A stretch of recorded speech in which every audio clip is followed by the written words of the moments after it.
There is a beach in northern France that looks, on most days, like any other stretch of Atlantic coastline. The sand is pale and wide. Gulls circle overhead. The water moves in and out with the quiet indifference of an ocean that keeps no record of what has happened at its edge. Tourists walk there now. Children run toward the surf. And if you did not know what you were standing on, you might simply call it beautiful. But beneath that sand, and woven into the very air above it, is something that does not wash away.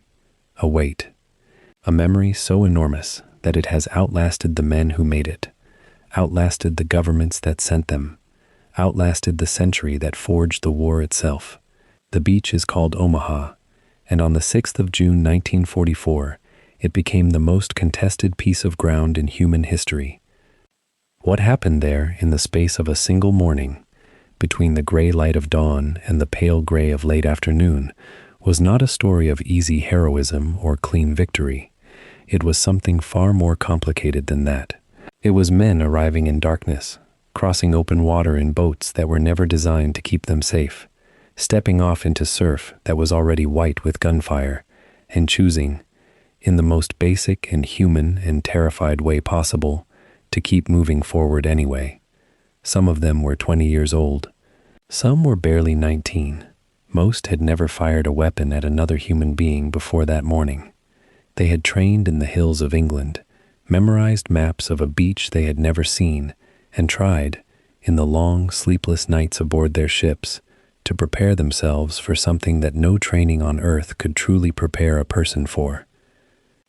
They could not know, not fully, not in any way that the mind can hold on to under fire, that the plan they had trained for was already unraveling before they reached the water's edge, that the bombing runs meant to crater the German defenses had missed by miles, that the rockets meant to suppress the cliff-top gun positions had fallen short into the sea, that the tanks meant to roll ashore ahead of the infantry and give them armored cover, were sinking, one by one, into water that was rougher than any forecast had predicted, that the men who were supposed to arrive on a beach that had been softened and stunned would instead arrive on a beach that was fully alert, fully armed, and waiting.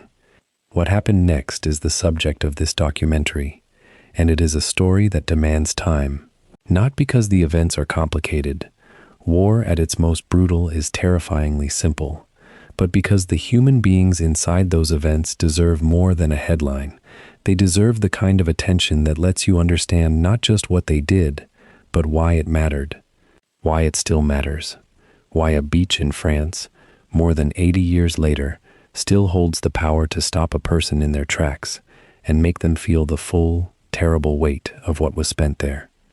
We are going to go through this story completely, from the concrete and steel of the Atlantic Wall, poured by German engineers who believed they were building something invincible, all the way through to the quiet of the memorial that stands at the top of the bluff today, where more than 9,000 white crosses and stars of David mark the ground in rows so perfect and so still that the silence around them feels almost earned.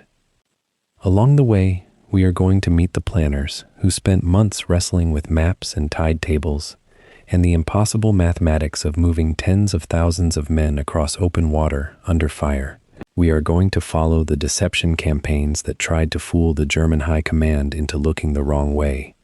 We are going to ride with the convoys through the darkness of the Channel, in boats that pitched and rolled in seas that made men sick with fear, long before the shooting started. We are going to stand on the beach in those first catastrophic minutes, and we are going to climb the bluffs, meter by meter, with the men who refused to stay pinned down when everything in the human body was screaming at them not to move. And we are going to reckon honestly with the cost. More than 2,000 American casualties at Omaha alone, roughly 1,000 killed. Not a number, names, fathers, brothers, sons who never came home. The price of a single beach, on a single morning, in a war that had already consumed the world for 5 years. This is not a story that flatters anyone easily. The planning had genuine flaws. The intelligence was incomplete. Decisions made in command tents far from the waterline sent men into conditions that were worse than what had been promised. The sea did not cooperate. The aircraft did not cooperate, and the German defenders, whom some planners had half convinced themselves would be demoralized and disorganized, turned out to be precisely the opposite. And yet, the beach was taken, the bluffs were scaled, the beachhead held, and from that slender, bloody strip of French sand, the road to the liberation of Western Europe began its long and grinding journey toward an end. That is the extraordinary thing about Omaha. It is not a story about a plan that worked.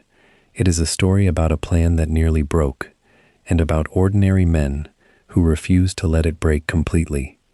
Men who stood up in the middle of absolute chaos and made decisions that no training manual had ever fully described, because the training manual had not anticipated the actual beach on the actual morning.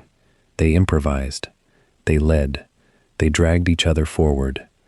And by doing so, they changed the direction of the war and arguably the course of the entire 20th century. So if you are settling in for the night, if you have found this documentary in those quiet hours when the world has gone still and you are ready to let a story carry you somewhere, then you have found a good one of the great ones. Pull the blanket up, get comfortable, because we are going to take this slowly and carefully and completely, the way a story this large deserves to be told. This is the complete history of Omaha Beach, and it begins not on the beach itself, but years before the first American boot touched French sand, in the mind of a man who believed that the coast of Europe could be made unbreakable, and in the minds of the men who decided to prove him wrong. The French coast had always been a boundary, a line where the cold waters of the English Channel met the edges of a continent. For centuries, that boundary meant trade, migration, the slow movement of cultures brushing against one another across a narrow stretch of sea. But in the spring of 1942, the men who controlled France looked at that coastline and saw something different entirely. They saw a wall. Not a metaphor, not a strategic concept reduced to paper in some distant headquarters, but an actual wall, concrete and steel and wire, stretching from the northern tip of Norway down through Denmark, along the Low Countries, across the full length of France, and bending south toward the Spanish border. Adolf Hitler called it the Atlantic Wall, and he believed, with the particular certainty of a man who had never been contradicted for long enough to doubt himself, that it would hold back the world. The idea had a logic to it. By 1942, Germany occupied a vast arc of Western Europe, and that arc was vulnerable along its entire ocean-facing edge.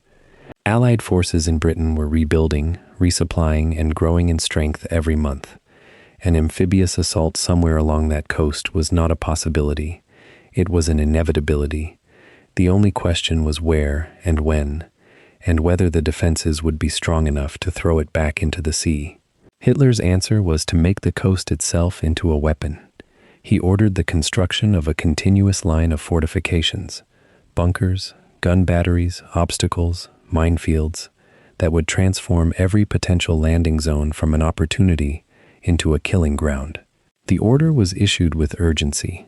The work would require enormous resources, enormous labor, and an enormous act of organizational will.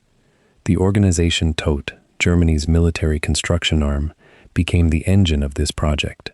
Named for Fritz Todt, the engineer administrator who had built the German Autobahn network, the organization had already demonstrated what it could accomplish when given the resources of an occupied continent and the labor of men who had no choice but to obey. By the time construction on the Atlantic Wall reached its peak, more than 500,000 workers were engaged in the effort, a workforce drawn from occupied territories, prisoner populations, and conscript labor. They poured concrete in the rain, laid steel reinforcing rods in the frozen winter ground, and cut gun emplacements into the living rock of coastal cliffs. The work was physically brutal, and for those doing it under compulsion, it carried the particular misery of building something you prayed would fail. In Normandy specifically, the transformation of the coastline was methodical and thorough. The beaches along this stretch of northern France offered the kind of broad, open approaches that amphibious planners found attractive, which was precisely why German engineers worked so hard to make them lethal. Beach obstacles were among the first elements to appear. Steel stakes driven into the sand at low water mark, wooden ramps angled to catch the hulls of landing craft and drive them upward, iron constructions nicknamed hedgehogs, crossed metal beams welded together so that any approaching boat would be torn open or deflected, regardless of the angle of approach. Many of these obstacles were fitted with mines at their tips. The intention was not only to destroy craft but to channel them, to funnel survivors into predetermined killing zones where weapons were already aimed and waiting. Behind the beaches, the bluffs and high ground became the structural spine of the defense. In the sector that would one day bear the code name Omaha, a crescent of sand was backed by rises of rough ground, and it was onto these heights that German engineers placed their most important guns. Concrete emplacements, called Widerstandsnester, or resistance nests, were built into the draws and the ridgelines, their firing angles calculated to sweep the beach below with enfilading fire. Enfilading fire is not the fire that comes straight at you. It is the fire that comes from the side, that follows you along your line of movement, that cannot be escaped by simply going forward or backward. German planners understood that a man running up a beach is almost impossible to stop from directly ahead. Caught in a crossfire, he is almost impossible to save. The concrete used in these structures was remarkable for its thickness. Some of the most important gun positions were encased in walls that measured more than 2 meters through, capable of absorbing direct hits from naval artillery without collapsing. Interior spaces were fitted with ventilation systems, ammunition storage, and communications equipment. The men who would fight from inside these positions would be protected from nearly everything the Allies could throw at them from the sea. From the outside, looking up from a beach in the early morning light, these structures were almost invisible against the natural terrain. They were designed to blend, to hide, to reveal themselves only at the moment they opened fire. Inland, the transformation of the Norman countryside continued. Low-lying fields behind the beaches were deliberately flooded by manipulating water levels in rivers and drainage channels, creating wide areas of marshy ground that would slow or stop any force trying to move away from the coast. Hedgerows, the dense earthen banks topped with vegetation that divided Norman farmland into a maze of small fields, were incorporated into the defense plan as natural obstacles. Roads were mined, bridges prepared for demolition, and telephone lines laid underground to resist the communications disruptions that Allied air attack might cause. The landscape itself was being rearranged to kill. Hitler's personal obsession with the project was evident in the resources he devoted to it. Propaganda declared the Atlantic Wall impregnable. Films showed gleaming fortifications, confident soldiers, and the implied promise that any enemy foolish enough to attack would be smashed before they ever reached solid ground. The reality was more complicated. The wall was not continuous in the way propaganda suggested. Vast stretches of coastline between major gun positions were relatively lightly defended, and the construction effort was never fully complete when measured against the original design. But in key sectors, at the places where geography made a landing most attractive, the defenses were formidable in ways that would matter deeply on the morning they were tested. Across the Channel, British and American intelligence services were building their own picture of what waited on the French coast. Aerial reconnaissance aircraft flew mission after mission along the Norman coastline, their cameras capturing images of gun positions, obstacles, and troop concentrations. Photographs were analyzed by teams of experts trained to read the geometry of military construction from high altitude, to see a shadow on the ground and understand what was casting it, to notice the slight difference in texture between a camouflage net and the ground beneath it. Agents within occupied France added detail on the ground, reports of construction activity, troop movements, the sounds of heavy equipment working through the night. The picture that emerged was both precise and alarming. What the intelligence teams saw was not an impregnable wall. It was something in some ways more dangerous, a defense that was strong exactly where an attacker would be forced to go, and weaker where terrain made approach more difficult. The concentration of effort at places like Omaha Beach reflected sound military judgment on the German side. The wide, open beach backed by high ground was an obvious invasion target, which meant it was also an obvious place to concentrate firepower. The Allies could not simply choose a different beach. The logic of the operation, the positioning of the fleet, the distances involved, the road networks behind the coast all pointed toward the same conclusion. The hard places had to be taken.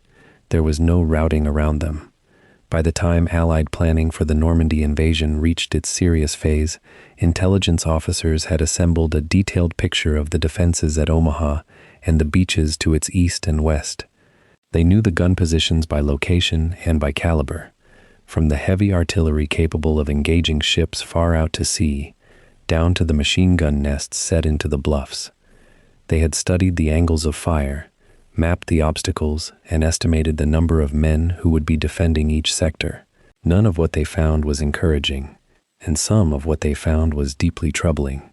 The beach that would carry the heaviest American assault was also among the most heavily defended stretches of coast in the entire invasion zone. The men who would cross it would do so knowing exactly the kind of fire they were walking into, and they would go anyway. The Atlantic Wall was, in the end, an argument made in concrete and steel about the permanence of German power in Western Europe. It announced, to anyone who cared to look at it, that what had been taken would not be given back. It was built to last, built to intimidate, built to make the mathematics of amphibious assault so terrible that any sane commander would flinch from attempting it. What its builders could not account for was an enemy willing to accept those mathematics, to understand the cost in advance, to absorb it with open eyes, and to keep moving forward despite it. That enemy was not yet visible from the gun positions above Omaha Beach. But it was coming. It had been coming for months, assembling in the fields and ports of southern England, growing in strength and determination, preparing to test whether a wall built with the labor of conquered peoples could hold back the weight of free ones. Before a single soldier could cross the English Channel, before a single landing craft could be loaded, before the guns of the Atlantic Wall could be tested against living men, the Allies had to win a war fought entirely in the minds of their enemy, not with steel or firepower, but with paper, radio signals, and carefully cultivated lies. What emerged from Allied planning rooms in the months before June 1944 was one of the most ambitious deception operations in the history of modern warfare, a construction of fiction so elaborate, so internally consistent, and so expertly maintained that it shaped German strategic decisions not just before the invasion, but long after it had already begun. The operation carried a name as plain as its ambitions were extraordinary. It was called Fortitude, and it worked. The logic behind the deception was straightforward, even if its execution was anything but. German high command understood, as the Allies did, that an invasion of Western Europe would eventually come. The question was not if, but where.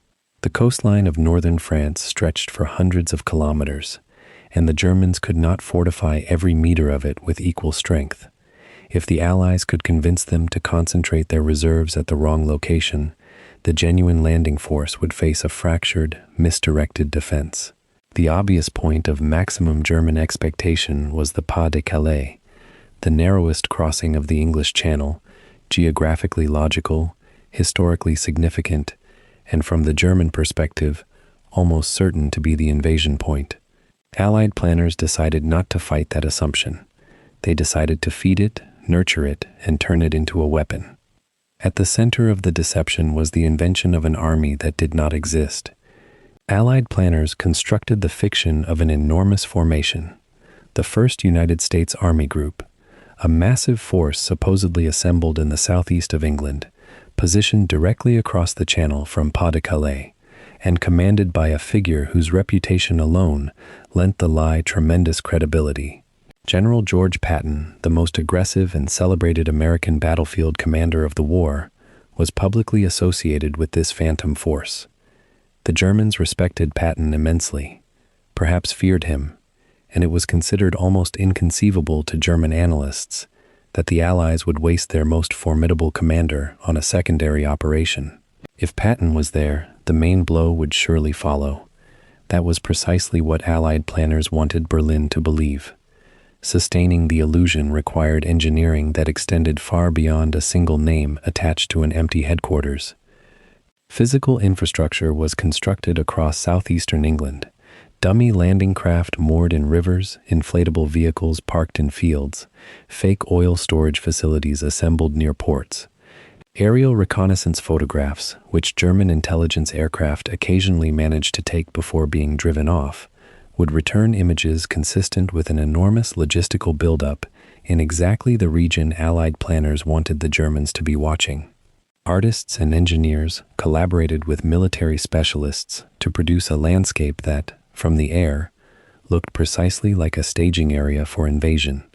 The Germans looked, and they believed what they saw. Radio traffic was the nervous system of the deception. Military formations generate enormous volumes of wireless communication. Supply requests, personnel movements, operational orders, weather reports, maintenance schedules. A genuine army produces a constant, recognizable hum of radio signals, and German signals intelligence units were highly competent at listening to that hum and drawing conclusions from it.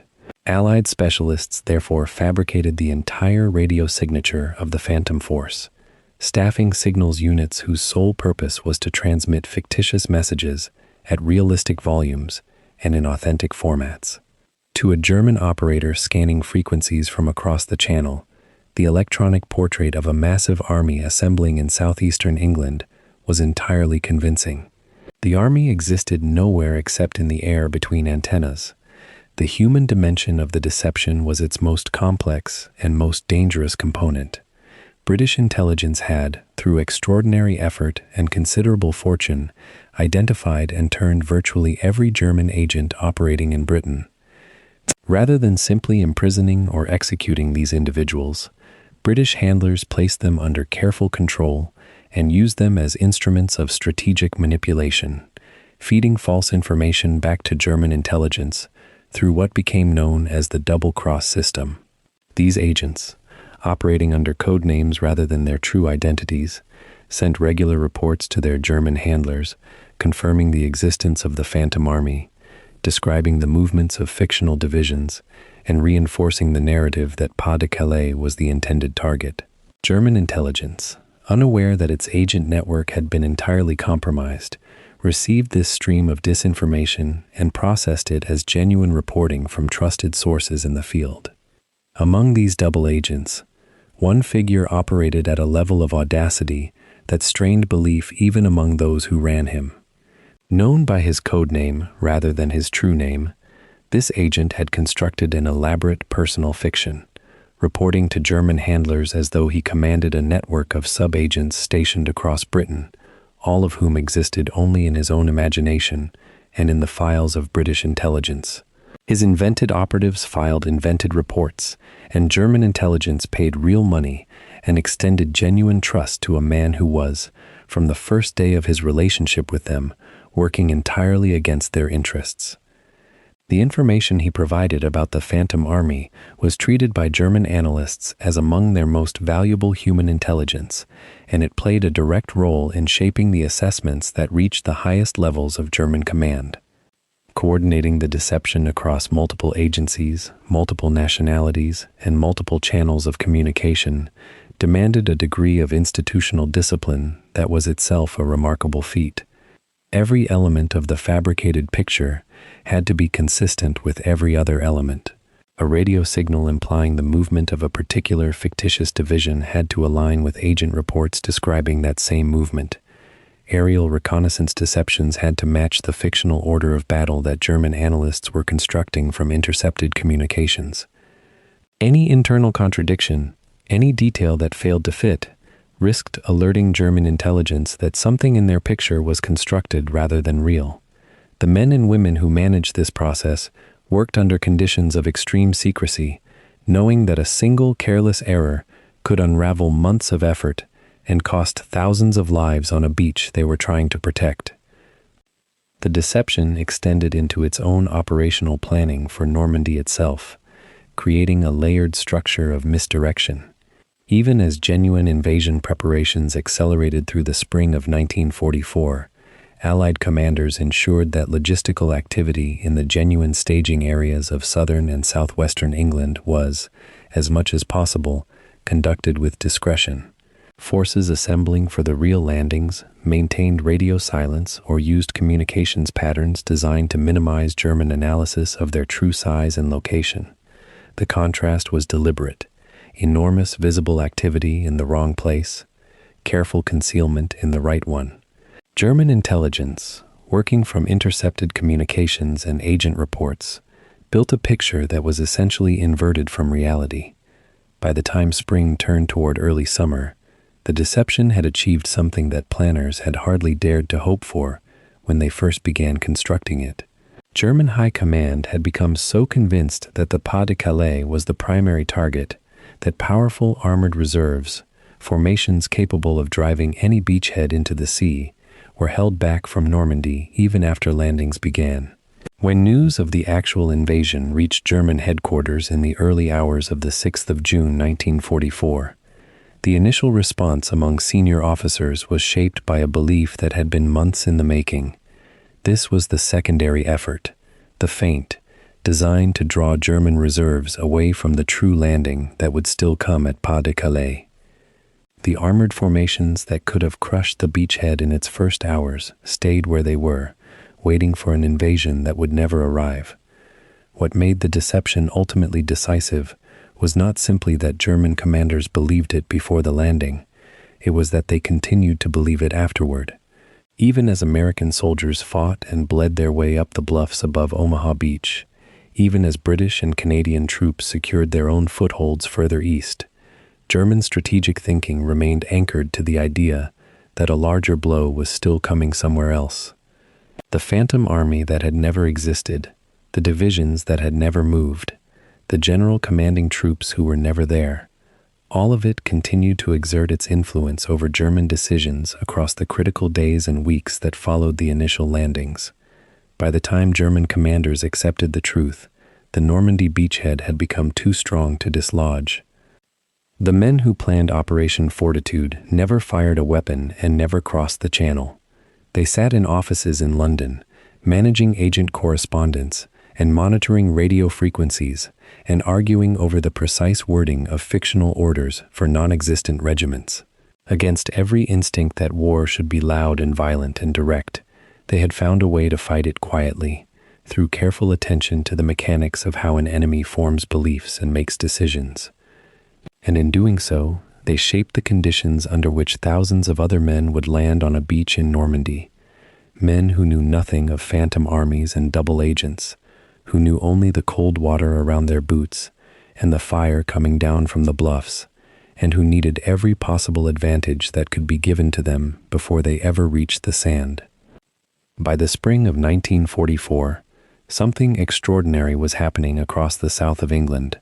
Villages that had barely changed in centuries were now overrun with olive-drab uniforms, the growl of diesel engines, and the accents of men from Georgia, Ohio, Texas, and Massachusetts.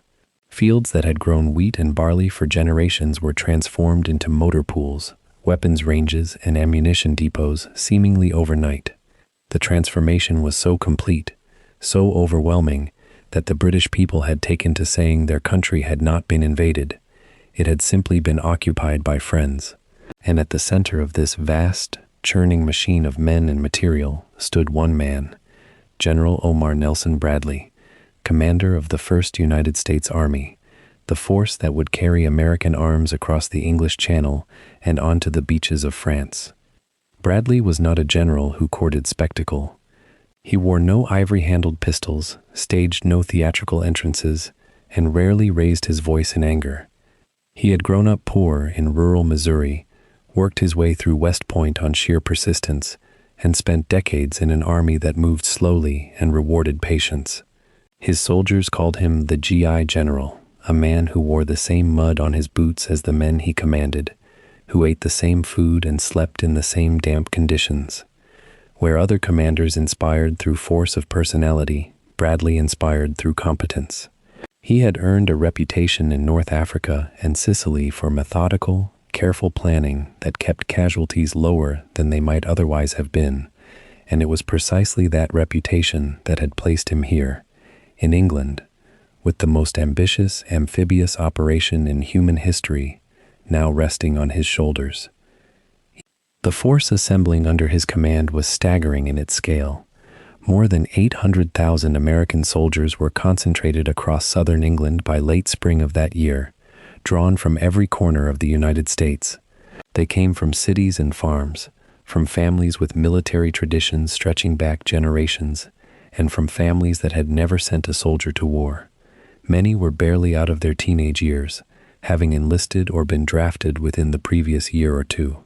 They carried with them all the complexity of the nation they represented, its contradictions, its energies, its capacity for both extraordinary violence and extraordinary tenderness. What they shared, beyond the uniform and the language, was an understanding that they had been sent here to do something that could not be undone once begun. Moving that many men and their equipment into position required a logistical operation that functioned almost like a second war, fought entirely in English, marshalling yards and on country roads. Every day, trains carrying men from northern staging areas arrived at depots across Hampshire, Dorset, and Devon. Trucks moved in convoys so long that drivers at the back could not see the front. Massive quantities of food, ammunition, fuel, and medical supplies were broken down, sorted, catalogued, and distributed to units according to their place in the invasion sequence. Harbor facilities at Bristol, Southampton, and Portsmouth strained under the weight of material being loaded, unloaded, and reloaded in response to changing plans. Planners responsible for this movement worked through the night for months on end, knowing that a single bottleneck in the chain could cascade into failure on the beaches. The training those soldiers underwent was unlike anything most of them had experienced in their time in uniform. Exercises off the coasts of Devon and Cornwall were designed to replicate, as closely as possible, what an actual amphibious assault would demand. Troops practiced loading into landing craft in darkness, navigating through rough water, and storming mock beaches under the noise of live ammunition fired over their heads. The exercises were brutal and occasionally lethal. The sea made no distinction between training and combat, and men drowned in cold water while practicing the maneuvers that were meant to keep them alive. The Army accepted this with a grim pragmatism. The alternative, sending men onto Omaha without that preparation, was considered far worse than the losses incurred learning the skills they would need. Not every unit arrived in England at the same stage of readiness. Some divisions had seen combat in North Africa or the Pacific and carried with them a hardened understanding of what fire and collapse under pressure actually felt like. Others were fresh from stateside training camps and had never heard a German weapon fired in anger. Bradley's staff worked to integrate these realities, pairing experienced officers with newer units where possible, and ensuring that the lessons drawn from previous operations in Sicily and Italy were passed down through every level of command. After action reports were circulated, studied, and argued over in the humid rooms of requisitioned English country houses where the planning took place, the men themselves experienced those weeks in a particular state of suspended tension that soldiers across centuries have recognized but struggled to describe. They knew the broad shape of what was coming without knowing its exact contours. Rumors moved through camps like weather: a landing in Norway, a strike at the Pas de Calais, a push through the Balkans.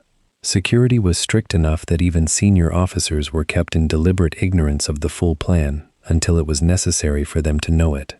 Soldiers filled the waiting hours with card games, letters home, and the particular dark humor that emerges when men who face death choose laughter as their only available armor against fear. The letters those men wrote home were subject to censorship, stripped of specific references to units, locations, or operational intentions.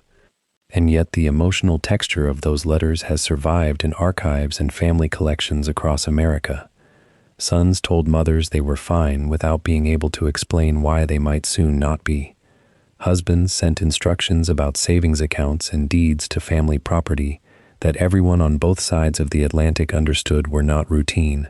Young men who had grown up without much inclination toward poetry found themselves writing lines of unexpected beauty to wives and girlfriends, reaching for language adequate to feelings they had never previously been asked to express. The letters were, in many ways, a kind of courage in themselves. Bradley spent much of that spring traveling to units, speaking not to formations assembled on parade grounds, but to smaller groups of men, looking them in the face, answering questions with as much candor as security permitted. He understood that the army he commanded was not a professional force in the European sense. It was a citizen army, assembled from a democratic nation, and it needed to understand the purpose behind what it was being asked to do. He spoke about the necessity of the operation, about what German occupation meant for the people of France and the wider continent, and about the specific tactical problems his planners were working to solve. He rarely made promises he could not keep, and the men seemed to have recognized that restraint for what it was. Among the hardest decisions Bradley faced in those weeks was the assignment of specific divisions to specific beaches. The choice of which units would lead the assault at Omaha, the most exposed, most heavily defended of the American landing zones, was one he could not make lightly. The men assigned to the first waves at Omaha would face conditions that even the most realistic training exercises could not fully simulate. They would go in at first light against positions that commanded every inch of the beach, in craft that would leave them exposed in open water before they ever reached the sand. Bradley selected experienced units for this reason, men who had at least been under fire before, on the reasoning that hardened soldiers might find reserves of steadiness when the chaos of the beach threatened to overwhelm everything they had been taught. The weeks passed, and the army continued to assemble and train and wait. By the end of May, the invasion force had reached something close to its full complement.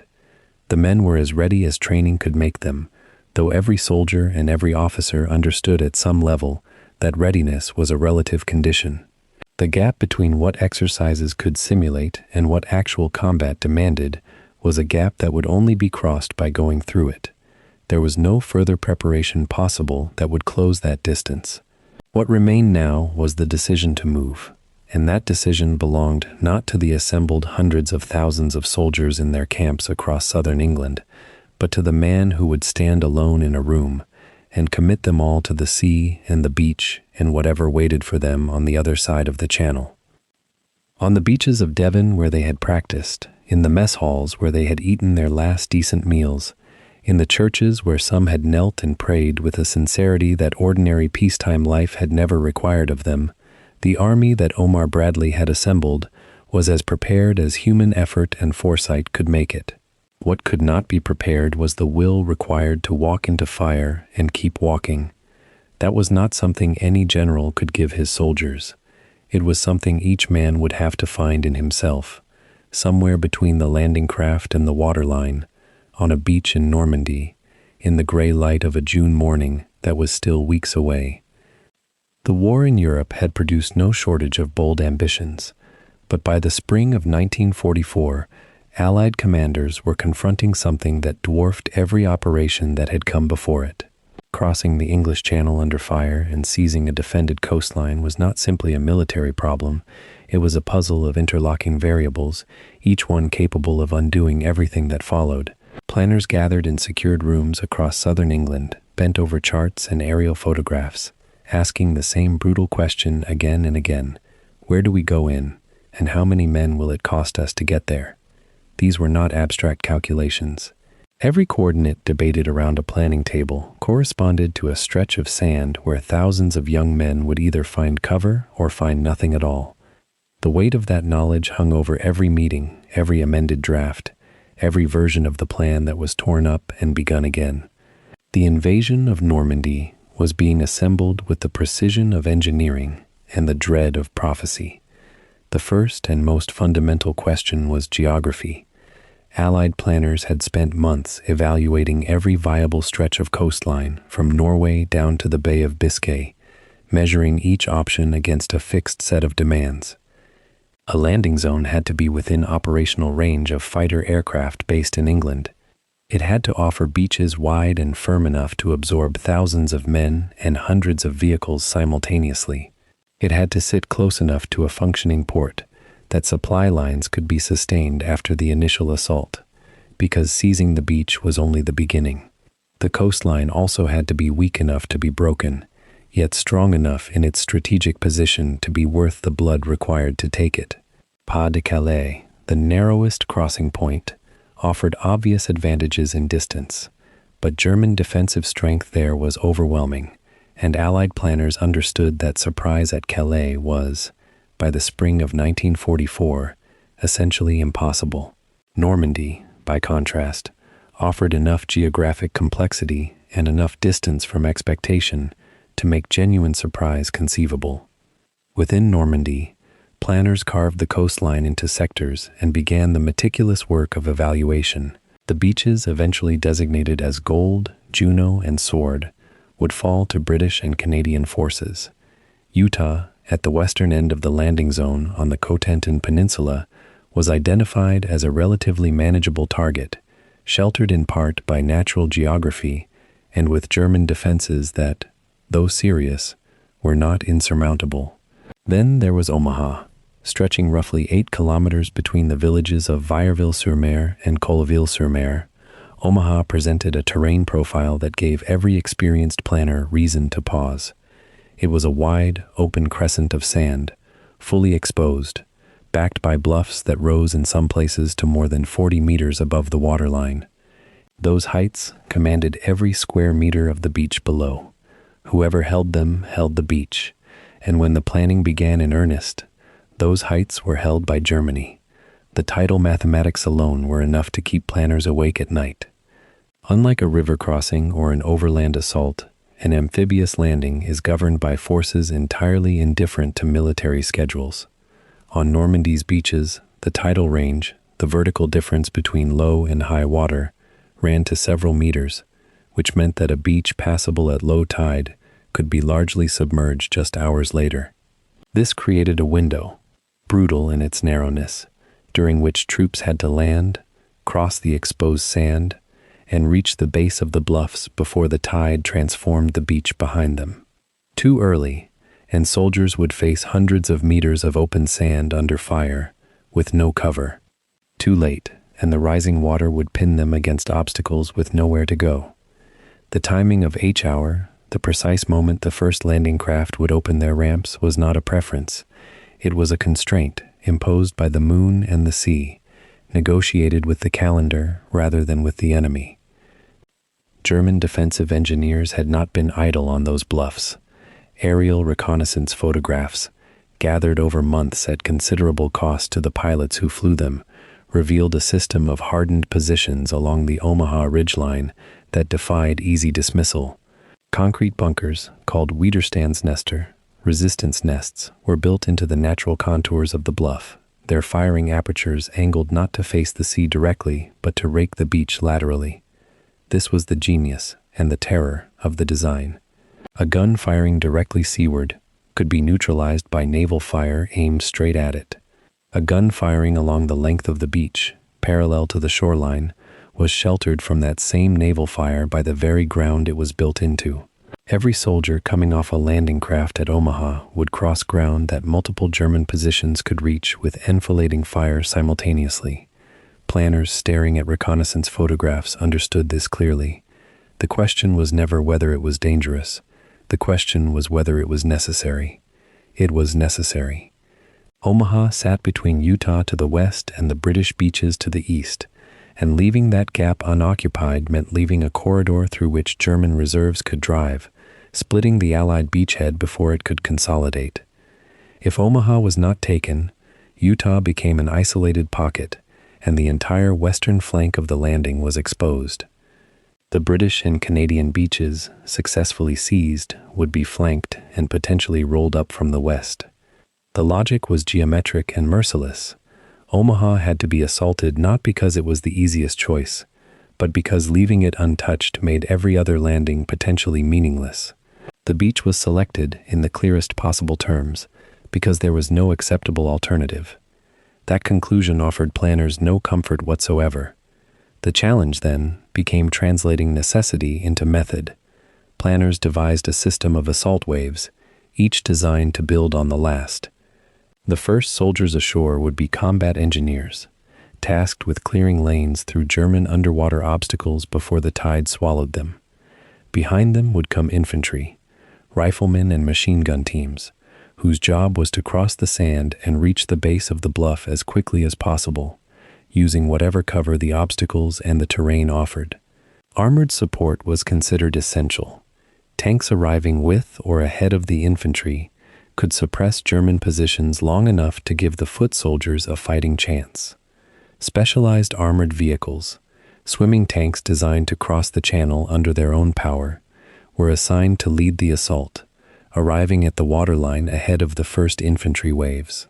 The theoretical architecture of the plan was logical, layered, and carefully calibrated. Naval gunfire was woven through every layer of the plan.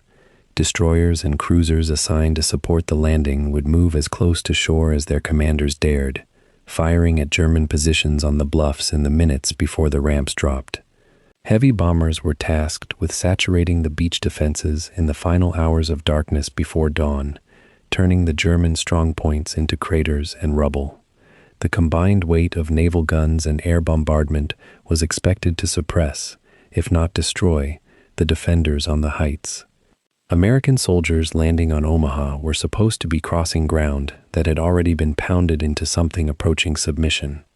This expectation was built into the timing, built into the number of infantry waves, built into the calculation of how long it would take to reach the bluff. It was also, as the men who survived the 6th of June would remember for the rest of their lives, wrong in ways that no pre-invasion plan could entirely have anticipated. The infantry assigned to Omaha were among the best prepared soldiers the United States Army had ever put into the field. Training exercises along the coast of Devon had introduced them to amphibious landings, to the chaos of open ramps and cold water, to the disorientation of moving under simulated fire toward an unfamiliar shore. Some of those exercises had ended in tragedy. Accidents in the darkness of rehearsal runs claimed lives before the invasion itself. But training, however grueling, cannot fully replicate the conditions it is meant to prepare men for. Planners could brief soldiers on the distance from the waterline to the base of the bluff, on the location of German positions, on the lanes through the obstacles. What no briefing could transmit was the specific texture of that beach under fire, the noise, the disorientation, the speed at which a carefully rehearsed plan can dissolve into individual struggle for survival. Planners grappled, too, with the fundamental problem of intelligence. They knew where many of the German fortifications were. They knew the approximate strength of the garrison. They understood the general structure of the Atlantic Wall at Omaha in the way that a surgeon understands a patient from an X-ray, accurately but incompletely. What reconnaissance photographs could not reveal was the precise orientation of every gun, the depth of every trench, the positioning of every minefield, or the exact caliber and range of every weapon. German defensive doctrine was understood in outline but not in detail. Planners made assumptions where facts were unavailable, and those assumptions, reasonable given what was known, would prove in several critical respects to be optimistic. The men who would pay the price for that optimism had not yet boarded their ships. What emerged from months of planning was a document of extraordinary ambition and genuine uncertainty, a design built on the best available information and shored up, where information was absent, by calculated hope. The decision to land at Omaha was made with clear eyes and full knowledge of what the beach represented.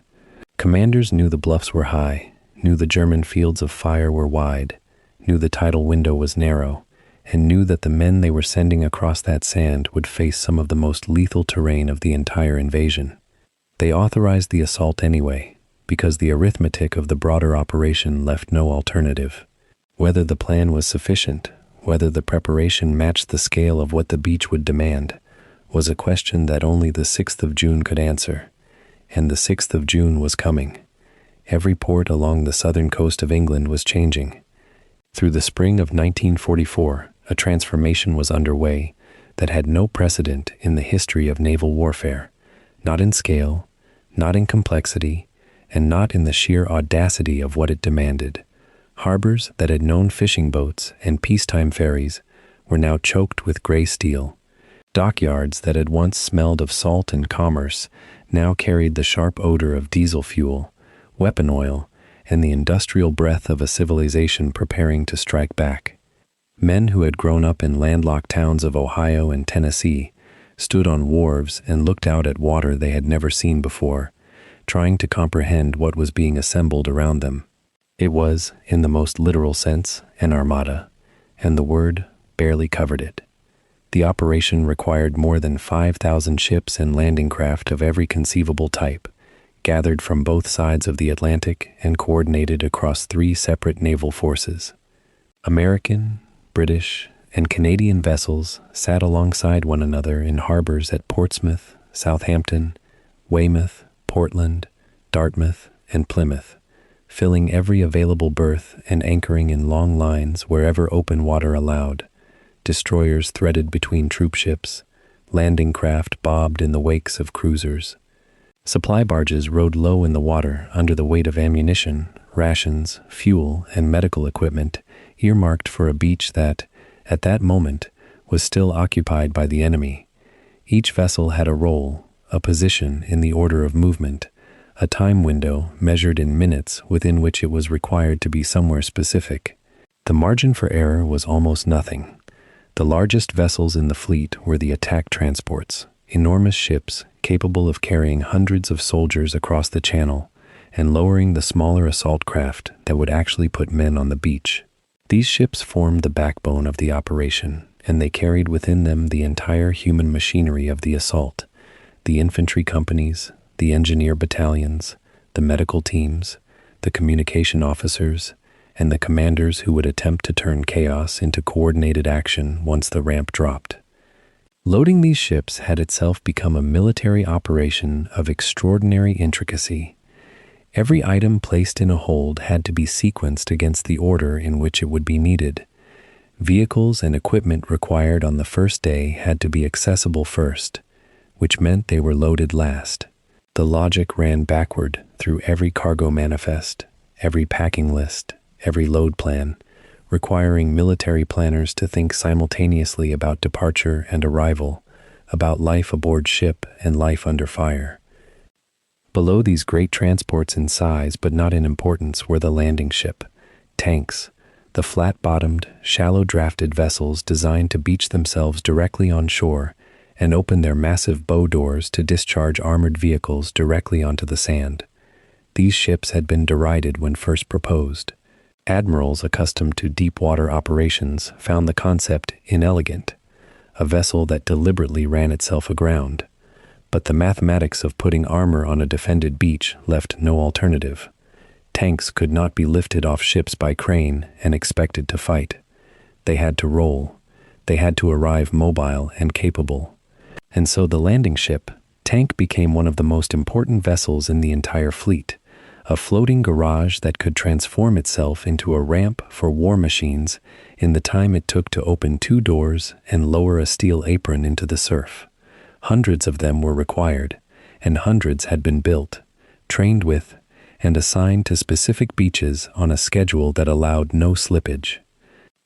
Smaller still, and more numerous than any other type, were the landing craft, vehicle, personnel, flat, open boats roughly 11 meters long, capable of carrying around 30 soldiers and designed to do one thing only: cross open water, drop a ramp, and discharge men directly into the face of whatever the enemy had waiting. They offered almost no protection. Their sides were thin enough to be penetrated by machine gun fire. They sat low in the water, taking on spray in any kind of sea state, and they handled badly in chop. Men standing inside them for the crossing would be wet within minutes, and fighting nausea within the hour. The crews who operated these craft, many of them barely old enough to have finished school, knew that once the ramp dropped, their job was essentially done, and the job of the soldiers became something they could only watch. Of all the vessels assembled in the harbors of southern England, these small craft were simultaneously the most indispensable and the most expendable. There were thousands of them. The naval coordination demanded by an operation of this size was, in the estimation of those responsible for it, the hardest single problem the Allied navies had ever faced. The Americans, British, and Canadians Each had their own operational doctrines, their own communication codes, their own formations and habits of command. Welding them into a single functioning force required not just goodwill, but an enormous administrative infrastructure, joint headquarters, liaison officers, agreed signal procedures, shared charts, and above all, a shared understanding that the mission mattered more than any national preference for how things should be done. It was a coalition at sea in the most demanding conditions imaginable, and it had to work the first time. Naval gunfire support was a dimension of the fleet that the soldiers on shore would eventually be extraordinarily grateful for, though many of them did not yet know it. Arrayed in the invasion force were battleships, cruisers, and destroyers assigned to suppress German coastal batteries and provide direct fire support once troops were ashore and calling for help. These were not delicate instruments. The main guns of a cruiser could hurl shells weighing hundreds of kilograms over distances of more than 20 kilometers, striking bunkers and artillery positions with a violence that no land-based weapon in the attacking force could match.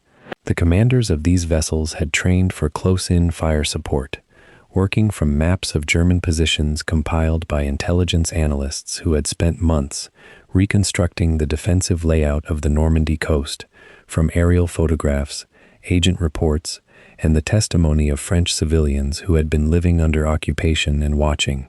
Whether those maps would prove accurate on the day was a question that could not yet be answered. The minesweepers moved ahead of everything else.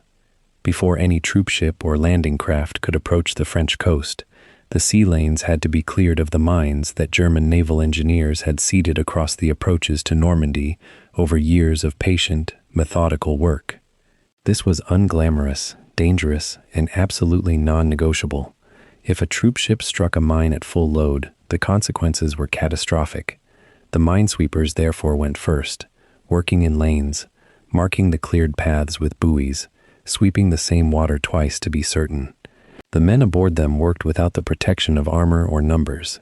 They worked in darkness, often under radio silence, and they worked knowing that a single failure of procedure could sink the vessel beneath them. They did it without celebration, because celebration was for later, if there was a later. The fuel requirements alone for an operation of this scale strained belief. Every vessel in the fleet needed to be topped off before departure, and would need resupply within days of operations beginning. Every vehicle that landed on the beach would consume fuel at a rate that no stockpile on shore could satisfy for long, which was why the planners had also devised an underwater pipeline system to eventually pump fuel directly across the channel to sustain the campaign once a lodgment was established. But in the immediate term, tankers and fuel barges were threaded into the fleet, positioned in the convoy schedules with the same care given to ammunition ships and hospital ships. Logistics, as every officer responsible for them knew, was not the support structure of the operation. Logistics was the operation.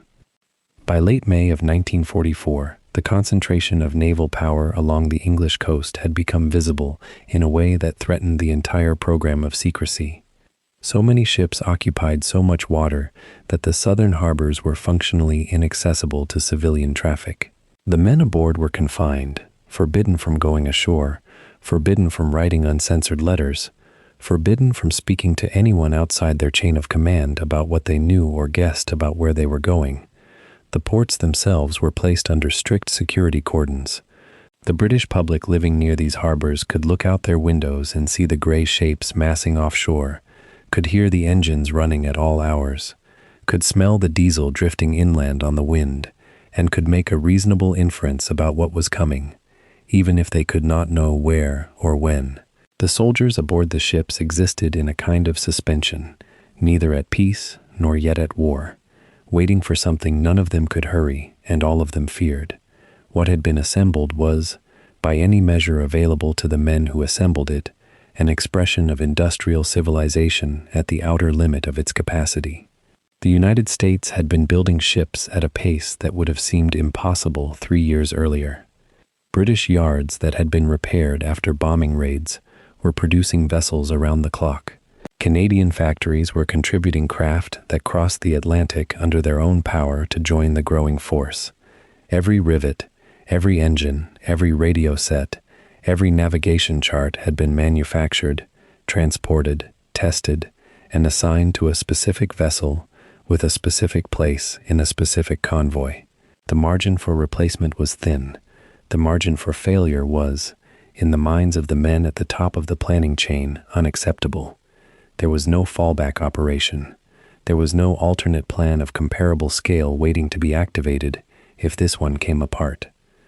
The fleet gathering in the harbors of southern England represented a single, enormous bet on a single outcome, and the chips on the table were not steel and fuel. They were men, hundreds of thousands of them, who were about to cross open water toward an enemy who had been building his defenses for more than 2 years and was waiting. The English Channel has never been a forgiving body of water. Even in summer, its moods shift without warning. Gray skies dropping down onto gray swells, winds funneling between the Atlantic and the North Sea with a persistence that defeats prediction. By late May of 1944, Allied commanders had built one of the most complex military operations in human history, and all of it, every ship, every soldier, every carefully rehearsed maneuver, was now hostage to the weather. The original target date had been set for the 5th of June. Tidal conditions, moonlight requirements, and the logistical reality of coordinating more than 5,000 vessels had made that date the product of months of calculation. Changing it was not simply an inconvenience. Changing it threatened to unravel everything. The meteorological team assigned to Supreme Headquarters Allied Expeditionary Force worked under conditions of almost unbearable pressure. Their task was not merely to observe the weather, but to predict it, to reach into the chaos of North Atlantic frontal systems and extract a verdict on which thousands of lives would depend. Group Captain James Stagg, the chief meteorologist serving General Eisenhower, operated with instruments that were sophisticated by the standards of their era and primitive by the standards of what the task demanded. There were no weather satellites circling the Earth. There were no computer models processing millions of variables per second. There were ships at sea, land stations across Britain, and the hard-won intuitions of experienced forecasters reading pressure charts and arguing with one another in low voices through the nights of early June. What they were trying to find was not perfect weather. They were trying to find weather that would not kill the operation outright. The first days of June arrived with conditions that made every senior commander uneasy. A low-pressure system had moved in from the Atlantic, bringing with it the kind of weather that erased horizons and turned the channel into a churning obstacle. Swells built, winds climbed. For soldiers already loaded aboard transport ships, men who had spent days in the cramped, diesel-scented holds of vessels riding at anchor, the combination of confinement, anticipation, and seasickness became its own particular form of suffering. They had been told very little about where they were going, or precisely when. What they knew was that they were going, and that the wait had already been long, and that the sea outside the portholes was not behaving as they needed it to behave. Some men played cards, some slept in shifts, some stood on deck and watched the white-capped water and said nothing at all. On the 4th of June, Eisenhower convened a briefing in the early hours of the morning at Southwick House, a requisitioned country estate near Portsmouth that had become the nerve center of Allied planning. Stagg delivered his assessment with the controlled precision of a man who understood that imprecision could not be afforded. The forecast was unambiguous. Conditions on the 5th of June would be too rough for the operation to proceed safely. Landing craft would swamp in heavy surf. Airborne paratroopers would be scattered by high winds. Naval gunfire support would be inaccurate. The window the planners had so carefully constructed around the 5th of June was closing. Eisenhower listened, asked his questions, and then, in one of the most consequential decisions of the 20th century, ordered a 24-hour postponement. Units already at sea were recalled, ships turned around.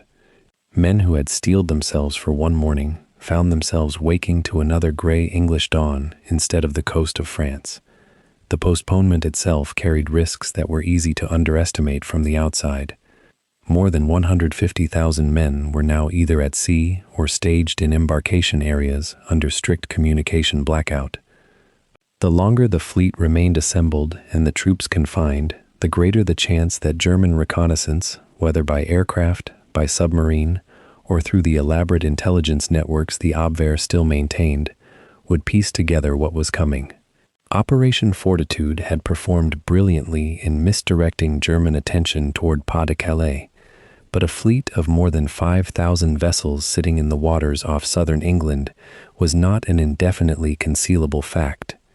Every day of delay was a day in which the elaborate machinery of deception could be undermined by a single observant enemy agent with a functioning radio. The commanders knew this. The knowledge did not make the waiting easier. Eisenhower spent the postponement in the particular torment reserved for men who have done everything within their power and must now wait on forces entirely beyond it. He was, by temperament and training, a man who expressed uncertainty through restless movement, walking, drafting notes, reviewing plans already reviewed 100 times. During these hours he composed, in longhand, a brief message that he folded and placed in his pocket. It acknowledged, in plain language, that the landings had failed and that the decision to proceed had been his alone. He did not show it to anyone. He simply kept it, understanding that accountability for catastrophe could not be distributed across a command structure the way responsibility for success could be shared. The note would remain in his pocket through the hours that followed, a private admission of what the worst outcome would mean. Stagg and his team continued working through the evening of the 4th of June with an intensity that the hours demanded. The low-pressure system dominating the channel was not departing, but within the broader pattern of fronts moving in from the Atlantic, the forecasters identified something that required careful reading. A ridge of higher pressure was following behind the storm.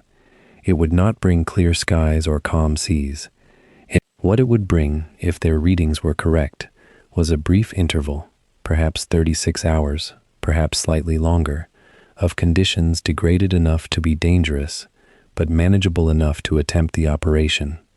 Winds would moderate, swells would ease, cloud ceilings would lift sufficiently for aircraft to operate. It was not the window the planners had wanted. It was the window the weather was offering, and it would not be offered twice. At the briefing held in the earliest hours of the 5th of June, Stagg presented this revised forecast to the assembled commanders. The room was tense in the particular way of rooms containing men who understand the weight of what they are deciding. Admiral Bertram Ramsay, commanding the naval forces, indicated that the revised conditions were marginal but workable. Air Chief Marshal Trafford Lee Mallory remained cautious about the risks to airborne operations in reduced visibility. General Bernard Montgomery, commanding ground forces for the assault, was prepared to proceed. Eisenhower heard each man in turn. Then the room fell quiet, and the decision belonged to one person. He paused. Accounts differ on whether it was seconds or a longer silence, and then spoke the words that set the largest amphibious operation in history in motion. The invasion would proceed on the morning of the 6th of June, 1944. Orders moved outward from Southwick House at speed. Ships already recalled from sea were turned around again. Commanders passed the word down through the chain of command to battalion and company level. Men who had been told to stand down were told to stand up. The machinery of the invasion, which had been coiled like a spring under unbearable tension, began to release. In the harbors and assembly areas of southern England, engines turned over, anchors were raised, landing craft were lowered into the water. The weather outside was still rough. The sky was overcast and the wind had not yet dropped to the levels the forecast promised. But the forecast promised improvement, and improvement was enough, and the fleet moved. What Eisenhower could not know, what he would only learn in the days that followed, was that the storm that had forced the postponement would work, in an unexpected way, in the Allies' favor. German meteorologists, operating with fewer Atlantic weather stations and no access to the network of ship-based observations the Allies had maintained, had analyzed the same frontal system and reached a more pessimistic conclusion. They did not see the ridge of higher pressure following behind it. Their forecast for the first weeks of June was uniformly poor. On the basis of this assessment, several senior German commanders had left Normandy. Field Marshal Erwin Rommel, who commanded the German coastal defenses, and whose instinct for aggressive counterattack made him perhaps the most dangerous potential opponent on the Atlantic Wall, had traveled to Germany to visit his family and to press Hitler for additional panzer reserves. He was not at his post when the invasion came. The weather that nearly broke the Allied operation had, in the end, helped conceal it from the men most capable of defeating it. The soldiers loading into their landing craft in the dark hours of the 5th and 6th of June did not know any of this. They knew the sea was rough. They knew the sky above them was still overcast. Many of them had spent days aboard ships in conditions that had reduced men trained for combat to the simple animal misery of seasickness. Now they were climbing down cargo nets into small, flat-bottomed boats that rose and fell with the swell, and the coast of France was somewhere out ahead of them in the darkness, and the weather brief they had been given promised improvement without guaranteeing it. What carried them forward was not certainty about the conditions they would face. It was something simpler and harder to name. The accumulated momentum of preparation, of training, of having come this far, of understanding that the crossing was now happening whether the sea cooperated or not. Eisenhower stood and watched the airborne transports take off into the overcast night, carrying the paratroopers who would drop behind enemy lines hours before the beach landings began. He watched until the sound of engines faded into the darkness and there was nothing left to watch. The decision was made. The fleet was moving. The weather was holding, barely, to the edge of what the forecast had promised. He had done everything within his power, and now the men would carry what his planning had set in motion. The 6th of June, 1944, had begun. The ships began to move in the darkness. Not all at once, that would have been impossible, but in waves, in formations, in a vast and coordinated exodus that turned the harbors and anchorages of southern England into emptiness. The evening of the 5th of June 1944 marked the moment when preparation became irreversible action. Thousands of vessels, from the massive transport ships down to the small assault landing craft, cast off their moorings and pointed their bows toward France. Radio silence had already descended like a blanket over the invasion force. No messages passed between ships except through signal lamps and hand signals. Every man aboard knew that German submarines and patrol boats hunted the channel, and one radio transmission at the wrong moment could shatter surprise and bring disaster upon them all. The weight of secrecy pressed down on the men below decks and in the open boats, a silence that was itself a form of communication, the acknowledgement that something immense was about to occur and that they were trapped within it. The soldiers crowded into landing craft faced a journey of roughly 100 miles across open water. Some of the craft were converted from fishing boats or naval tenders, barely suitable for combat operations. Others were purpose-built assault vessels, steel boxes designed to carry men to a hostile shore and nothing more. Soldiers sat in rows, pressed against one another, their equipment stacked around them in the cramped quarters. The air grew thick with the smell of diesel fuel, gun oil, salt spray, and human sweat. Men tried to find positions where they could rest without crushing their neighbors. Most failed. The crowding was deliberate. Every square inch of deck space served a function. Every man represented carrying capacity that would be needed on the beach. What the commanders could not solve was the psychological effect of confinement. Soldiers sat in the darkness, unable to see outside, aware only of the engine's vibration and the motion of the vessel cutting through the water. Time seemed to move in strange increments, minutes feeling like hours, hours compressing into moments of numbness. The seasickness began almost immediately for many men. The channel was rough, and the small assault craft pitched and rolled with the waves. Soldiers who had trained on calm inland waters found themselves retching into helmets, into buckets, or over the sides of boats when they were allowed topside. The smell of vomit compounded the already foul air below decks. Many men were too sick to care about dignity or the reactions of their fellow soldiers. They emptied their stomachs and sat in misery, wondering if they would even have the strength to fight when they reached the beach. Officers moved through the packed compartments offering water and encouragement, but there was little anyone could do to ease the physical and psychological suffering. Some soldiers lay on the steel decks, pale and trembling. Others gripped their rifles and stared at nothing, waiting for the seasickness to pass or for the boat to sink, or for anything that would break the monotony of this suspended state between life and what might come next. But beneath the physical discomfort lay something deeper, a kind of existential reckoning that played out in the darkness of every landing craft crossing the channel. Men wrote letters they might never send. They wrote to wives and sweethearts, to mothers and fathers, to siblings they might never see again. Some letters were explicit about what the writers feared, while others maintained the fiction that everything would be fine, that they would be home soon, that this was just another operation. The letters were folded carefully and placed in pockets, close to the heart. Other men did not write at all. They sat in silence, processing thoughts too large or too terrible for words. A few prayed, whispering the words of their faith, seeking comfort from belief. Others had abandoned belief long ago and relied instead on fatalism or humor, or the simple refusal to contemplate the approaching danger. All of them, in different ways, were saying goodbye to the person they had been before boarding these ships. They understood, at some level that might not have been fully conscious, that the men who waited ashore at Omaha Beach would be fundamentally different from the men who had left England. The journey through the night carried them through waters that had been secured, more or less, by Allied naval and air power. German destroyers and E-boats lurked in the channel, but they could not attack in force without revealing their presence to radar and to the watching eyes of Allied naval escorts.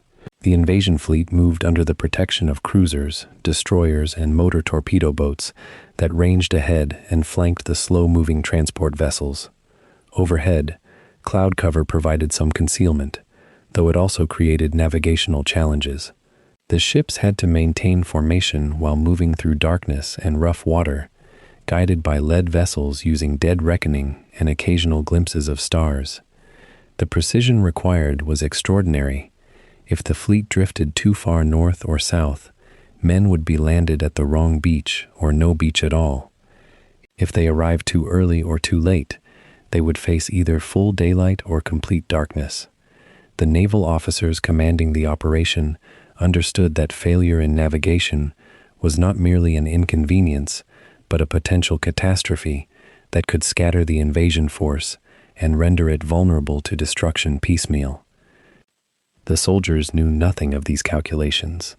They knew only the endless motion of the ship, the smell of fuel and fear, and the growing awareness that France was getting closer. Some men tried to sleep despite the noise and discomfort. Others could not rest, their minds too active, their bodies too tense. The ranking officers and non-commissioned officers moved among the troops, checking on men, offering words of encouragement, ensuring that weapons were ready and ammunition was accounted for. The efficiency of these movements was striking. Despite the chaos of crowding and darkness, the military structure held. Orders were communicated, equipment was checked, and men remained organized even as their nerves began to fray. The officers represented continuity with training and preparation, a reminder that this was not random chaos but part of a plan. That the plan might fail or might cost them their lives seemed somehow less important than the fact that a plan existed. As the night deepened toward dawn, the atmosphere aboard the landing craft shifted subtly. The seasickness began to ease as men's bodies adjusted, or as they simply had nothing left to expel. The crowding remained awful, but it had become familiar. More important, the end of the journey was approaching. The soldiers could feel it in the changed movement of the vessel, in the subtle signs that were transmitted through the ranks. The officers who had been to the briefings knew what was coming, and their body language communicated urgency and finality. This was not an exercise. The beach ahead was real. The Germans were real. The bullets would be real. Some men seemed to draw strength from this clarity. They began to check their weapons more carefully, to ensure that ammunition was accessible, to confirm that their equipment was secure. Others seemed to withdraw further into themselves, retreating into a private space where they did not have to think about what awaited them. The officers made final preparations during those last hours before dawn. They reviewed maps of the beach that many of them had never actually seen, maps and photographs that were now hours old. They recalled the briefings about German positions, about the bluffs behind the beach, about the fire that would come pouring down onto the landing zones. The maps showed everything in 2 dimensions, but the reality would be 3-dimensional chaos and noise and movement. The officers knew this. They had fought in Africa and in Sicily. They understood that no map survives contact with enemy fire. But they also understood that this map was all they had, and that their men would look to them for direction when confusion descended. So the officers studied the maps and tried to visualize the terrain and the movements they would need to make, committing to memory the distances and angles and reference points that might mean the difference between a successful landing and slaughter. Soldiers on the open decks, those fortunate enough or unfortunate enough to have space topside, watched the darkness begin to dissolve. The sky changed from black to deepest blue to gray as dawn approached. The water that had been invisible in darkness became visible, dark and cold and choppy, churning with the wakes of hundreds of vessels. The French coast was not visible yet, but it was there, beyond the horizon, growing closer with each passing minute. Some men stared at the water. Others looked back toward England, invisible now behind the armada of ships. There was a finality to that looking back, an awareness that retreat was no longer possible. The invasion force had committed itself. Even if someone had wanted to turn back, even if someone had wanted to abandon the operation, there was no mechanism for doing so. The fleet was moving forward, and every man aboard was bound to that momentum. The sense of imminence became almost overwhelming as the sky continued to lighten. Officers gave final orders. Men were told to prepare to debark from the landing craft. Weapons were readied. Equipment was checked one final time. The soldiers knew that in minutes, perhaps in an hour at most, they would be going over the side and into the water and toward a beach where people were waiting to kill them. The knowledge should have been paralyzing, and for some men it was, but for others, it seemed to produce a strange clarity. The fear remained, but it was channeled into focus. Years of training suddenly seemed relevant. The endless drilling and practicing and preparation suddenly had a purpose. The soldiers were ready not because they were unafraid, but because they had trained themselves to function despite fear. The distinction was crucial and often missed by those who later tried to understand what courage had meant in those final moments before the assault.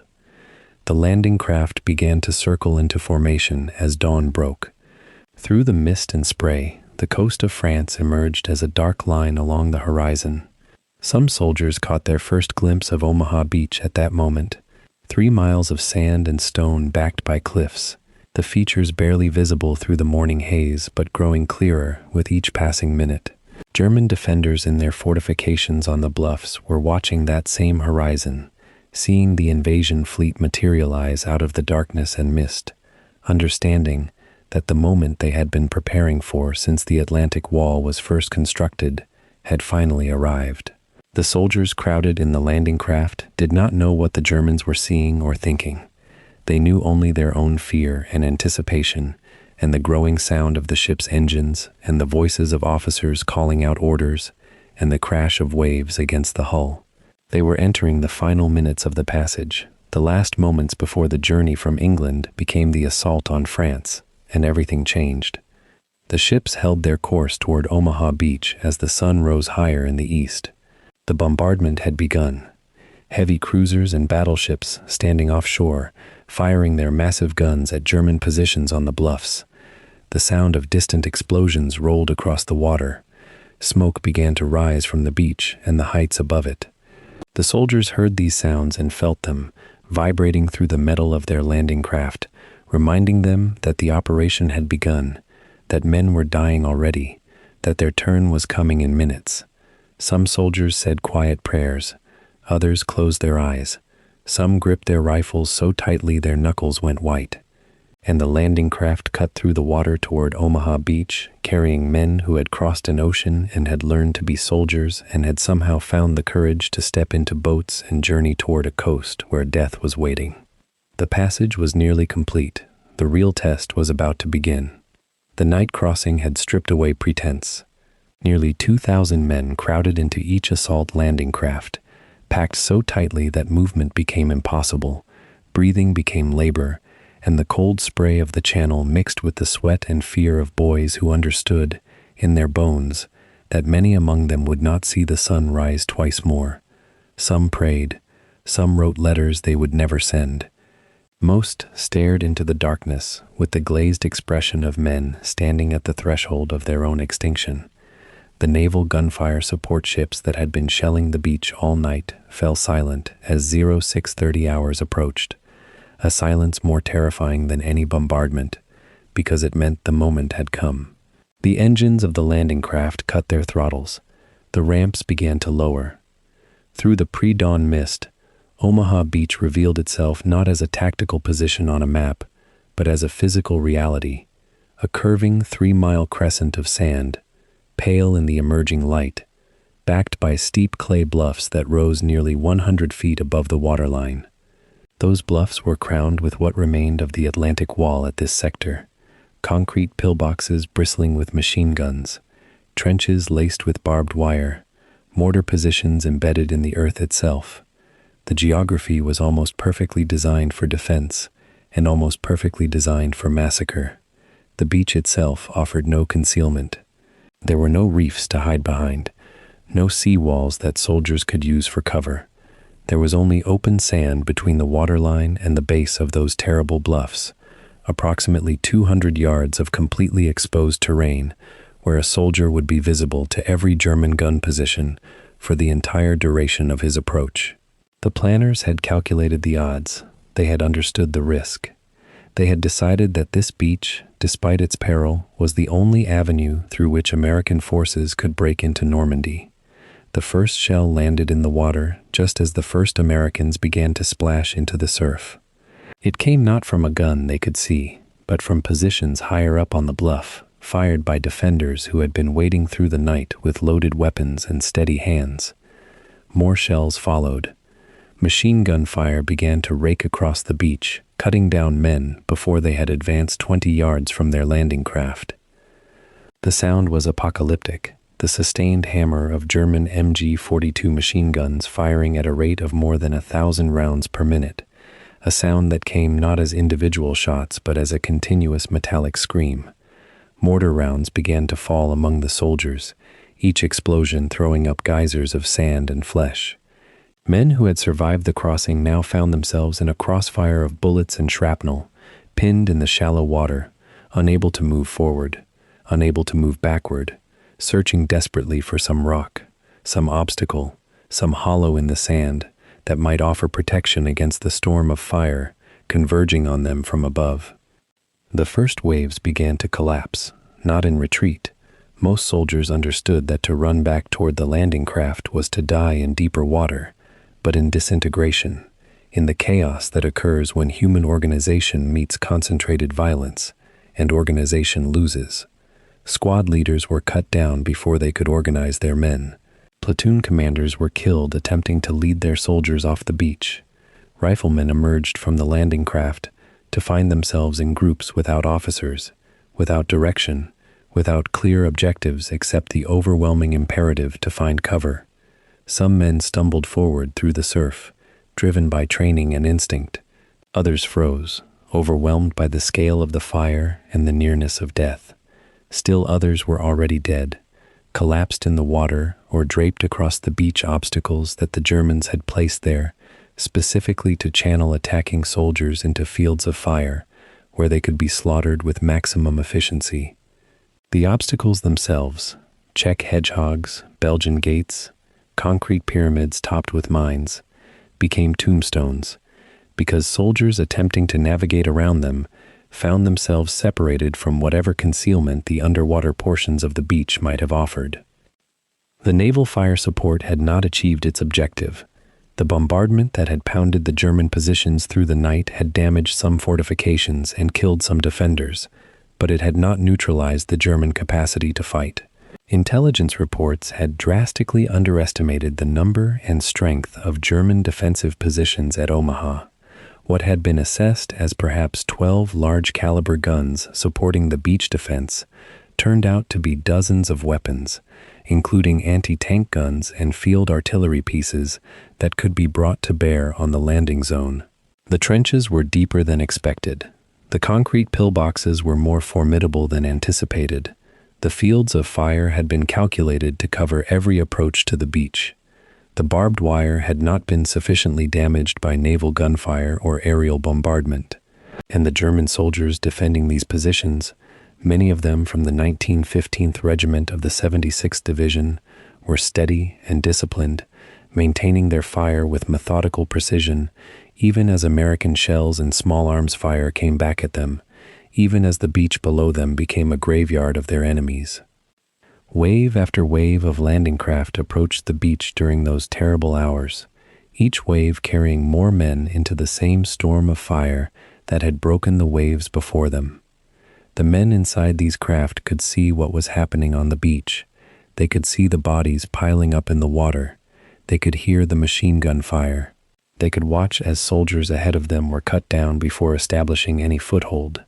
And still they had to go, because the plan called for them to land, because the operation could not stop, because retreat would mean that the sacrifice of those already dead had been meaningless, and that all the months of planning and the commitment of national resources would end in catastrophic failure. Some men jumped from their landing craft and were killed in the first few steps through the water.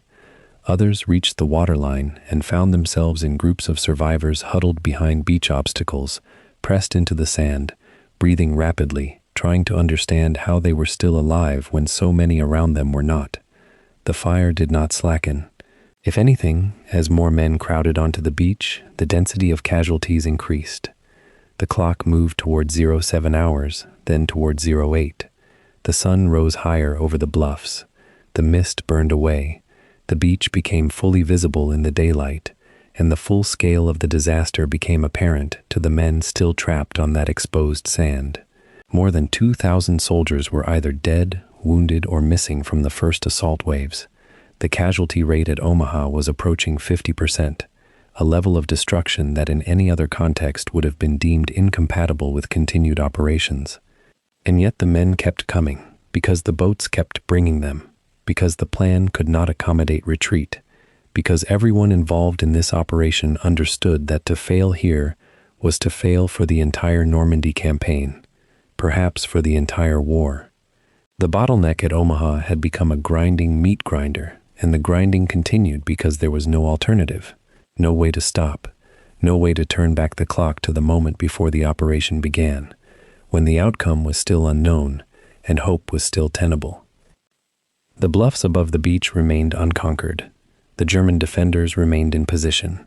The American soldiers on the beach remained pinned, scattered, unable to generate the concentrated force necessary to assault up the slope and overwhelm the German positions. The mathematics of the situation were brutal. Each American soldier who attempted to stand, to move, to advance became a target for the machine guns and mortar crews above. Each attempt to form a coordinated group was met with concentrated fire that broke the group apart. Each effort to suppress the German positions with return fire consumed ammunition while leaving the defenders effectively unharmed in their fortified positions. The situation approached the threshold where commanders would have to make the most terrible decision of all, the decision to suspend landings, to consolidate on the beach, to accept that the assault on Omaha had failed, and that the operation would have to be redesigned and relaunched at a different point or at a different time.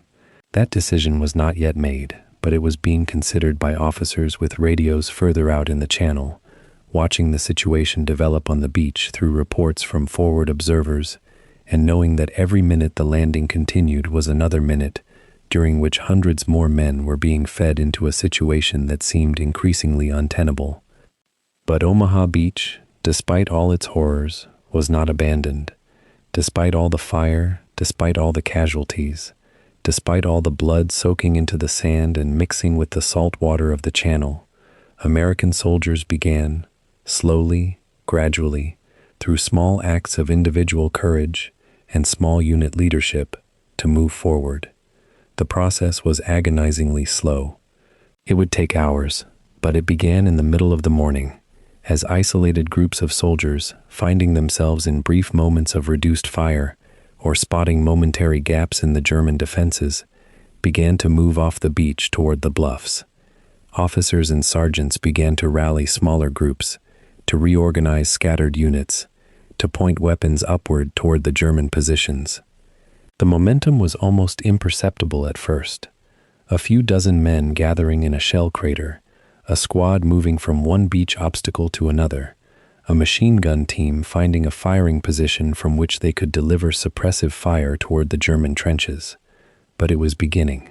The German positions that had seemed so absolute, so total, so completely dominant during those early hours, began to face opposition that was growing in coordination and concentration.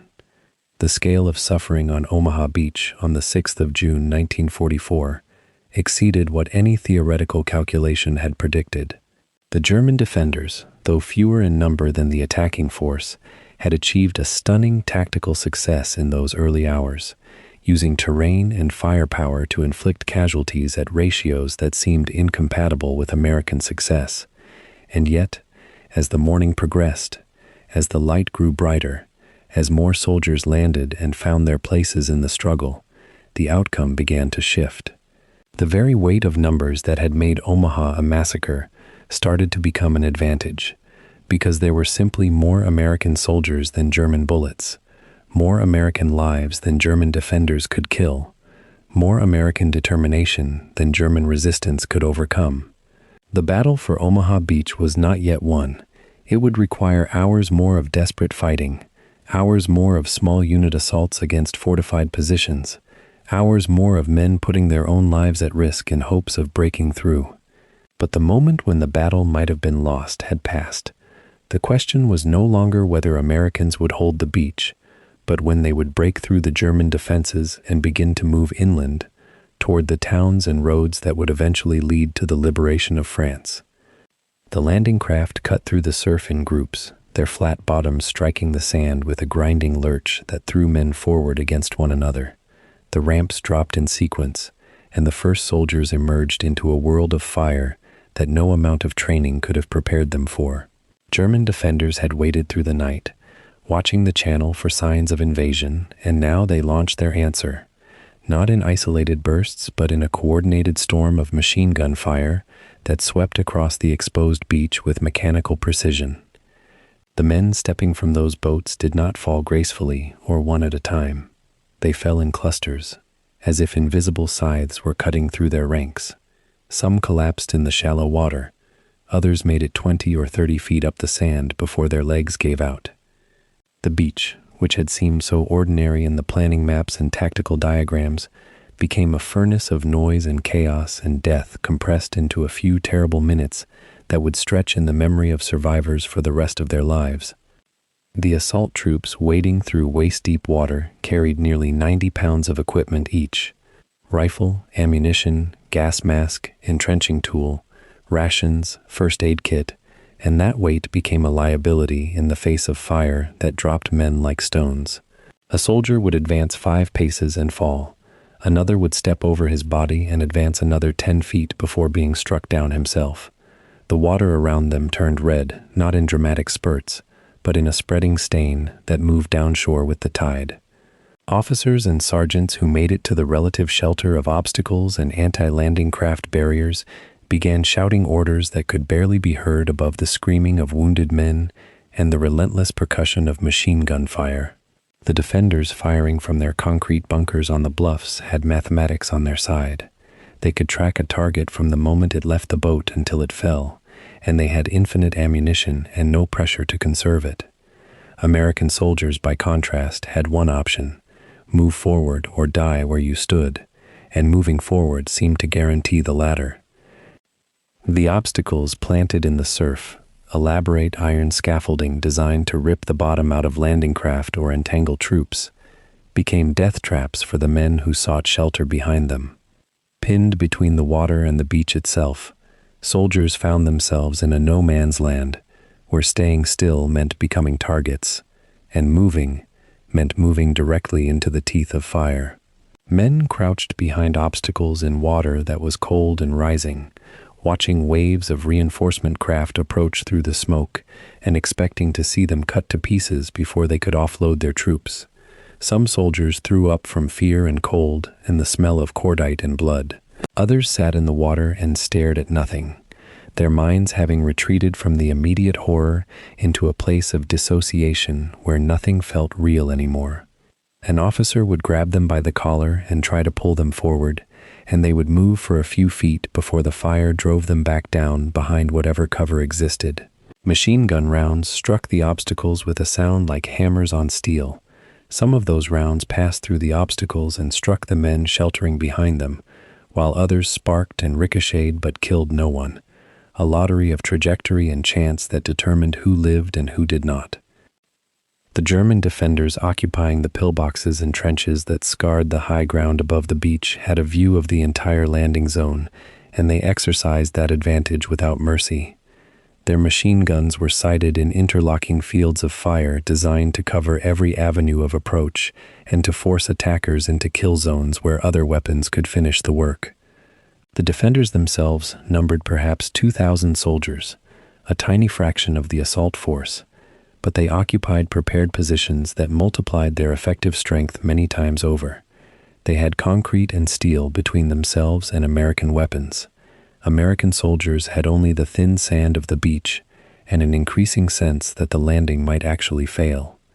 Radio operators tried to call in supporting fire from offshore, but the naval gunfire spotters aboard the destroyers and cruisers could not see through the smoke and confusion to identify specific targets that were not already obvious. Artillery shells screamed overhead and impacted in the bluffs, but the fortifications had been built with just such bombardment in mind, and most of the shells exploded harmlessly against concrete that had been designed to withstand exactly this kind of punishment. Men who had been crammed together in landing craft for hours, surrounded by their own sweat and fear and the vomit of seasick soldiers, now found themselves utterly alone despite being surrounded by thousands of other men. Each soldier was locked in his own moment of calculation and terror, deciding whether to stay pinned in the surf or attempt to cross that killing zone to the dry beach. Some made the attempt and fell. Others watched their friends attempt it and then decided they would wait for a better moment that never came. The obstacles in the surf began to serve another purpose, as places where dead bodies accumulated, their weight holding them down in water that was rising with the tide. The living had to pick their way between the dead, sometimes pushing a corpse aside to make room, an obscene and necessary profanity that somehow hardened them for what came next. Officers found they could not lead men to suicide.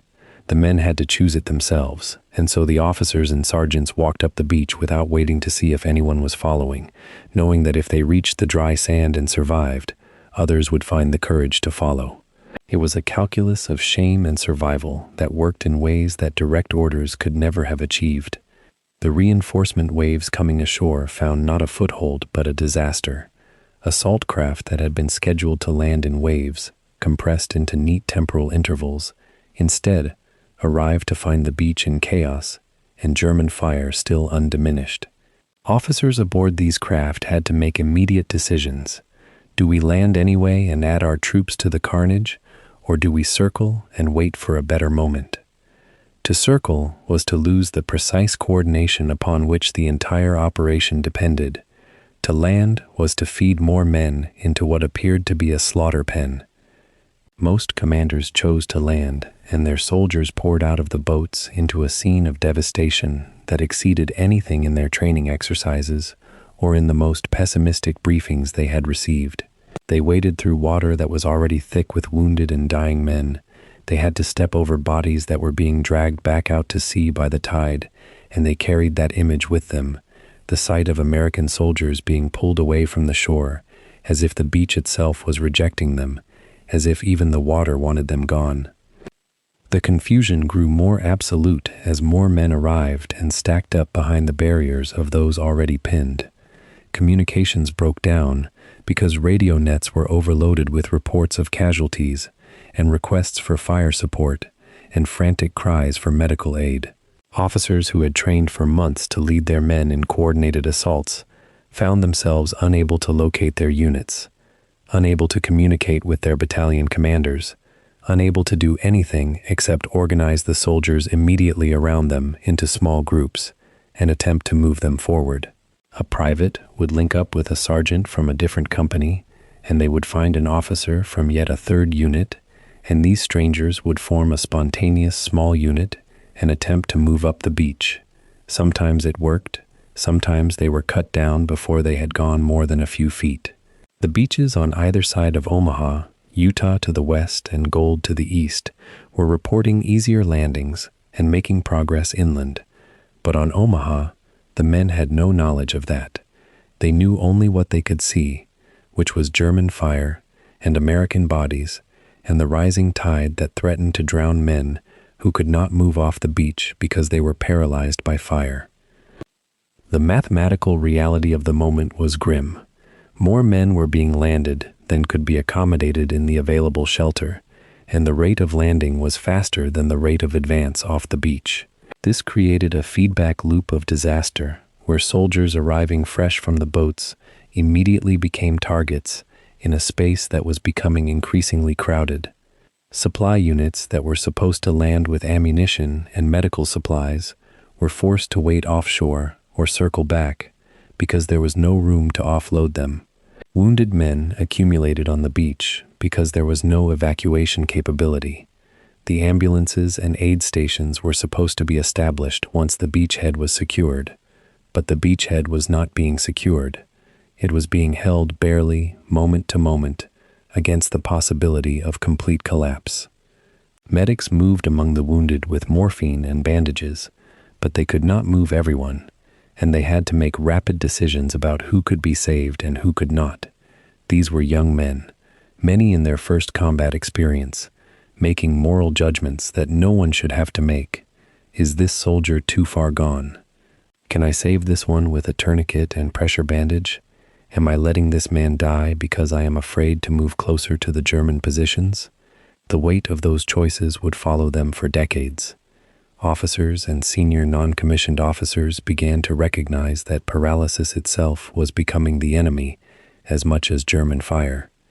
Soldiers crouching behind obstacles in cold water were losing their physical strength and their psychological will to move with each passing minute. Hypothermia was beginning to set in. Exhaustion was replacing adrenaline. The immediate shock of arrival was giving way to a deeper despair that came from confronting the possibility of actual failure. Some men began to weep, quietly, behind the obstacles. Others seemed to slip into catatonia, their eyes open but unseeing, their minds having abandoned the moment. It was at these points that individual soldiers made decisions that salvaged the landings. A sergeant would scream an order that was heard by only a handful of men, and those men would leave the shelter of the obstacles and move toward the beach. Some would be cut down. Others would make it far enough to reach the dry sand and find new shelter in the seawalls and beach structures. Word would spread, slowly, that it was possible to advance, that staying in the water was death as surely as moving forward was death, and therefore moving forward was the rational choice. The traffic jam of bodies and equipment and terror would begin, slowly, to shift up the beach. The German defenders were not invulnerable. Their ammunition was not unlimited, and the rate of fire could not be sustained indefinitely without running through their supplies. They were also unable to see in the smoke and dust that was beginning to accumulate across the beach, particularly where naval gunfire was impacting in the bluffs above their positions. Defenders would exhaust a belt of ammunition and have to cease fire to reload. In those moments, gaps appeared in the wall of fire, and American soldiers in those gaps would move. The defenders could not cover every inch of beach simultaneously, and soldiers who stayed low and moved fast could traverse ground that a moment before had seemed impassable. The first waves to establish a foothold on the dry sand were not composed of the bravest men or the strongest men, but men who happened to find themselves in a situation where movement had become possible and had the presence of mind to take advantage of that moment. They reached the seawall, a concrete structure meant to protect against bombardment, and found shelter there. From that shelter, they could begin to suppress German fire, not through volume, but through the simple fact of returning fire at positions that had previously been firing down unopposed. As the first hour of the landing gave way to the second, a pattern began to emerge from the chaos. The initial assault waves had achieved what seemed impossible. They had established a foothold. They had not pushed far up the beach, and they had not cleared the German positions on the bluffs, but they had demonstrated that advance was possible. The men who had emerged from the water soaking and shaking and covered in sand and the blood of others, had proven that the beachhead would not be immediately overrun. Behind them, more soldiers were pouring from landing craft, and these men, watching the ones ahead of them reach the seawall and survive, understood that they too could move. The beach was still receiving fire. Men were still falling. Reinforcements were still being cut down in the water. But the dynamic had changed from absolute catastrophe to a grinding, painful struggle where progress was measured in meters and minutes and the bodies of men. The first minutes of the Omaha landing had been about survival, about enduring fire without returning it, about crossing an killing field that seemed designed to allow no one through. The first minutes were now ending, and what came next would be about assault, about using the foothold that had been purchased with blood to begin the actual work of dismantling the German fortifications that had made this landing so dreadfully expensive. The beach below was a gallery of human suffering, and above it stood the architects of that suffering. High on the bluffs that rose 100 feet from the sand, German defenders occupied positions that transformed them from men into instruments of systematic destruction. They did not need to move. They did not need to advance. The battlefield itself had been designed by military engineers specifically to keep them alive while exposing anyone below to lethal exposure. For the German soldiers holding those heights, the morning of the 6th of June was not a battle. It was a shooting match, and the Americans advancing from the water were targets presented at regular intervals by the tide of invasion. The fortifications that crowned the Normandy coastline represented years of Nazi strategic vision married to concrete and steel. Starting in 1942, when German High Command recognized the inevitable threat of an Allied invasion, engineers and construction battalions had begun transforming the French coast into a linear fortress. The Atlantic Wall, as the Germans called it, was not a continuous line but a series of strong points, positions of varying strength positioned to create overlapping fields of fire. At Omaha, these strong points were concentrated on the heights above the beach, where the terrain itself provided the primary defense. German soldiers defending the bluffs did not see their position as desperate. They saw it as mathematically superior. An attacker advancing up an open slope toward a defender firing from fixed fortifications faced physics as much as enemy fire. Gravity and momentum worked against the American soldier. Geometry worked for the German. The bunkers themselves were monuments to German military engineering, though intelligence assessments before the invasion had systematically underestimated their capability and resilience. The typical strongpoint at Omaha contained a pillbox, a reinforced concrete structure, sometimes 3 meters thick, with gun ports that allowed defenders inside to fire outward while remaining nearly immune to small arms fire. The pillbox was not a solitary fortress, but part of a network. Communication trenches connected one position to another, allowing ammunition resupply and the movement of reinforcements. Barbed wire fields created barriers that funneled attackers into predetermined kill zones where machine gun fire could be concentrated. Some positions contained mortar pits, capable of dropping shells on the beach at high angle, where machine gun fire could not reach. Others housed anti-tank guns, positioned to prevent the arrival of any armor support that might assist the infantry.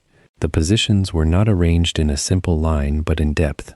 Some positions were forward, others were positioned behind them. This meant that even if an attacker overran a forward position, he would find himself exposed to fire from positions further back.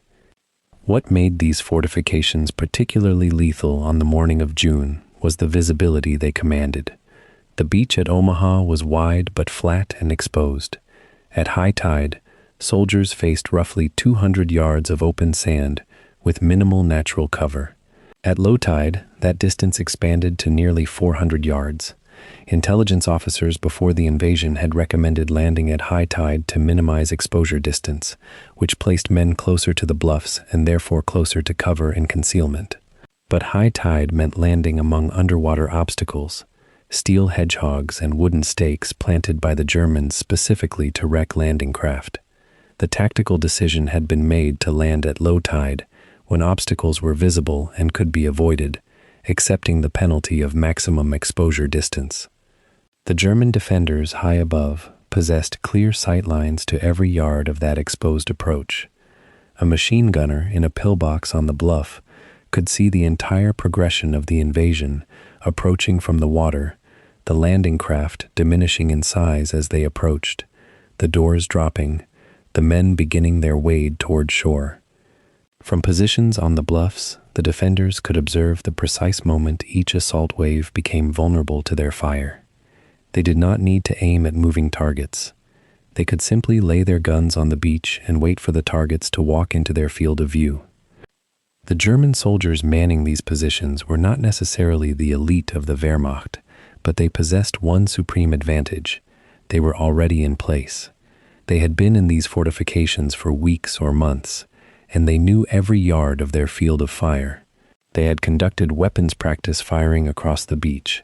They had registered their guns, a technical term meaning they had already established the exact distances to specific points on the beach, and when targets appeared at those points, they could immediately fire with accuracy without requiring adjustment.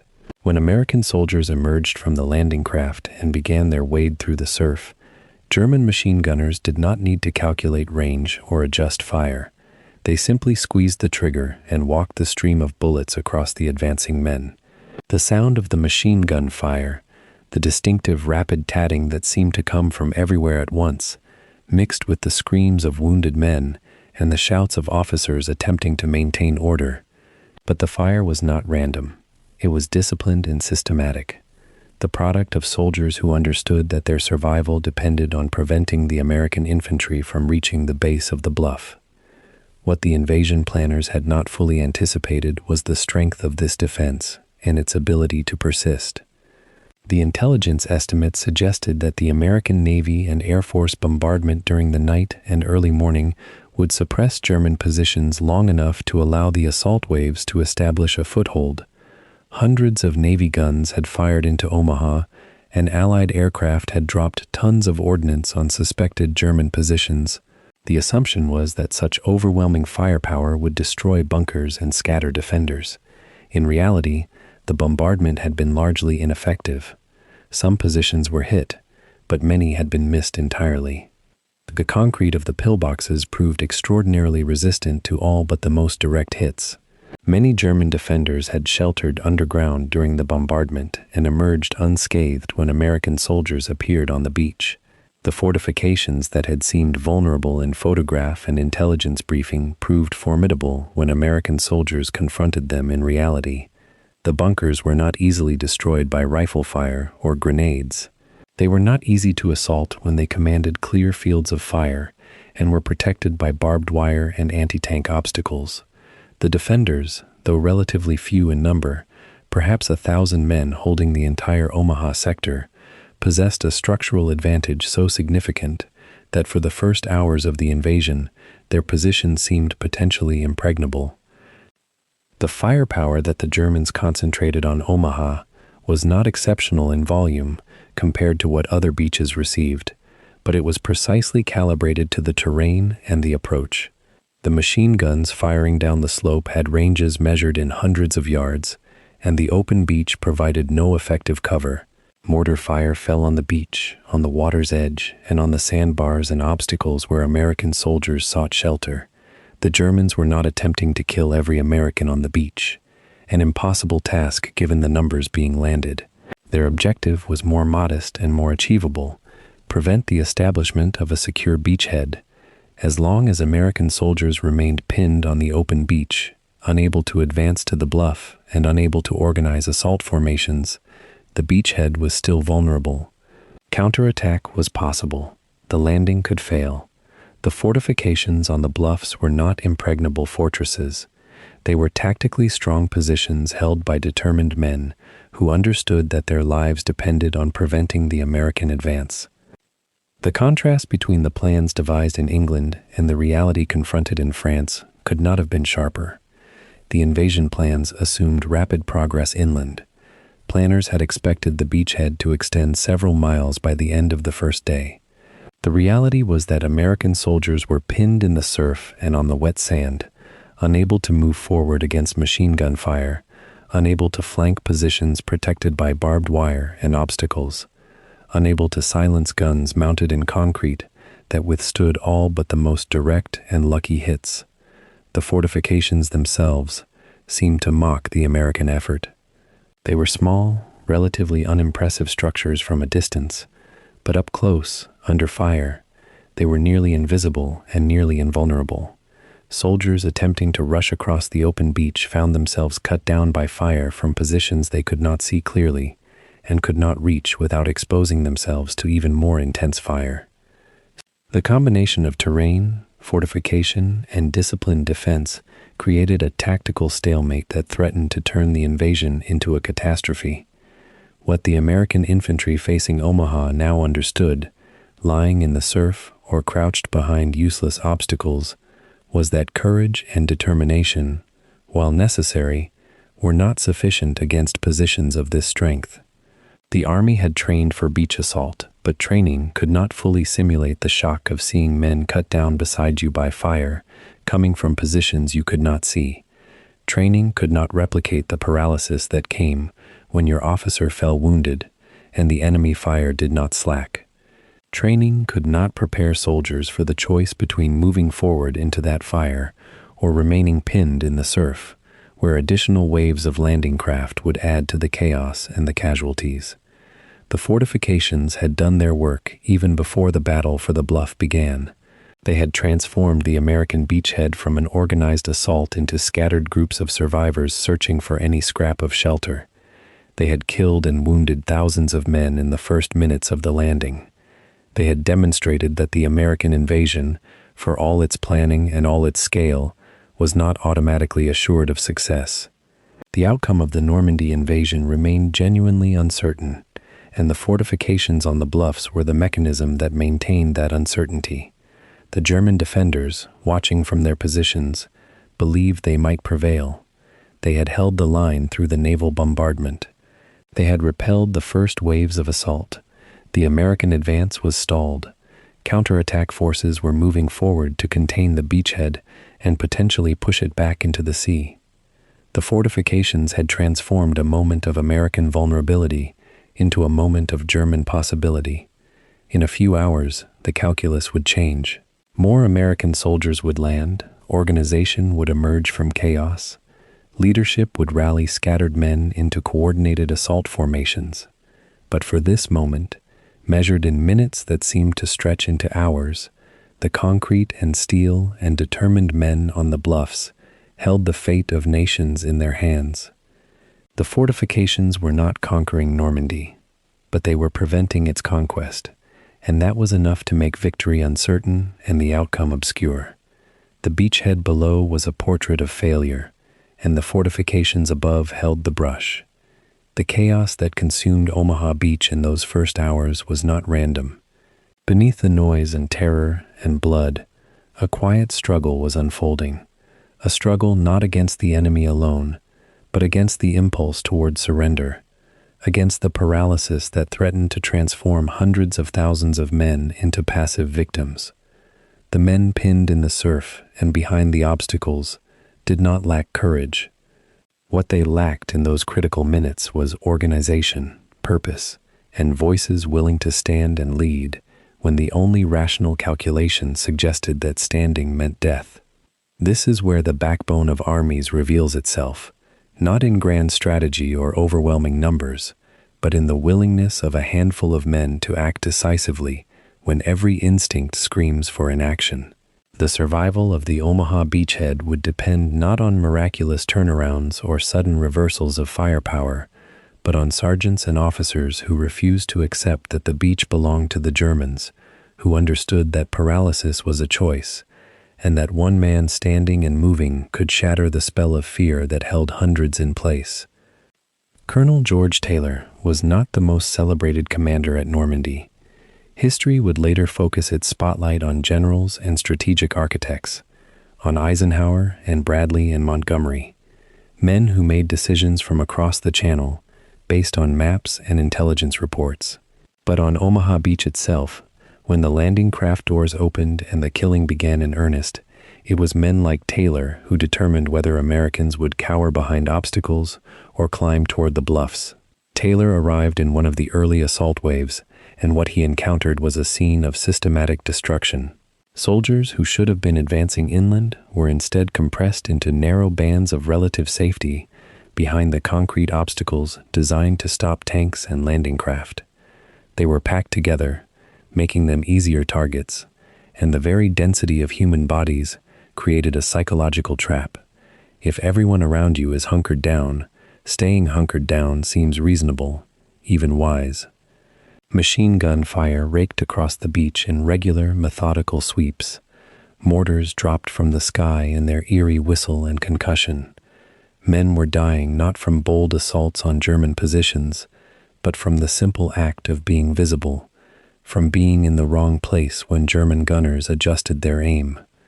The impulse to stay small, to press lower into the sand, to wait for someone else to break the deadlock, was not cowardice. It was survival instinct.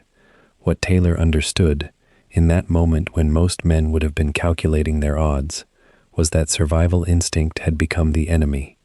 He grasped something counterintuitive but absolutely true. Movement was safer than stillness. That action had a better chance of keeping you alive than paralysis. A man pressing against an obstacle in the surf, waiting for the gunfire to stop, would eventually be killed when German gunners methodically worked their way through that position.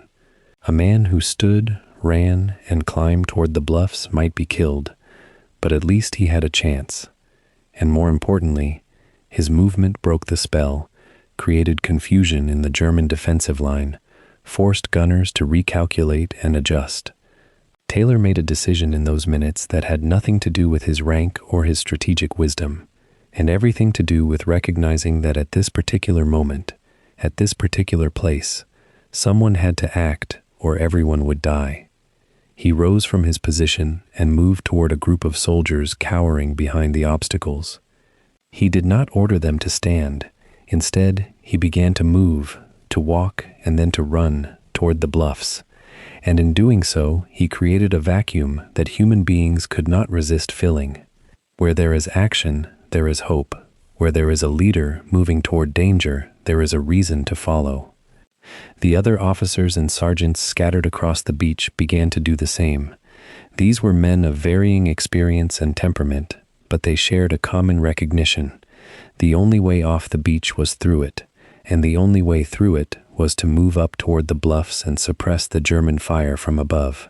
Sergeant Edward Wozensky, moving among soldiers he had never trained with, began gathering men and organizing them into rough assault teams. Lieutenant Robert Edlin, though wounded, remained on the beach and continued to organize and direct fire from scattered groups of American soldiers. Major Sidney Salomon coordinated small units and pushed them toward the obstacles and the rising ground beyond.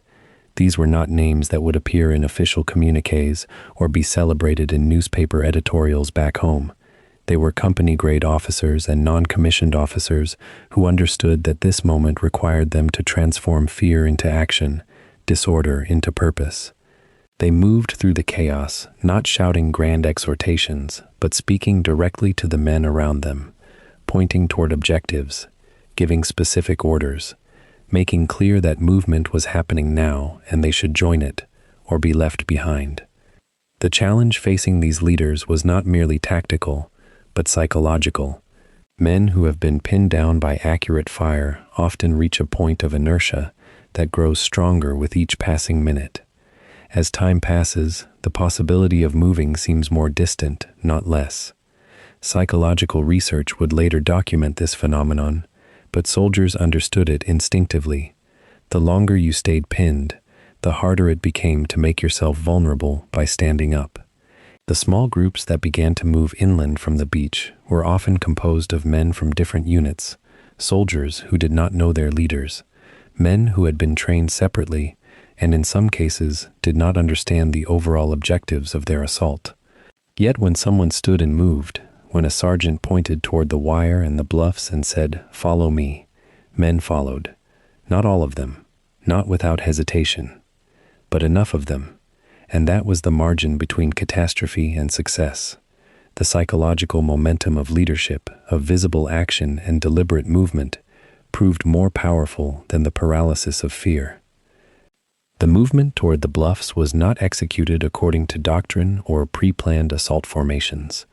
It was ragged and improvised, a series of small rushes by groups of 10 or 15 men, some moving toward the enemy while others provided what covering fire they could muster from the beach.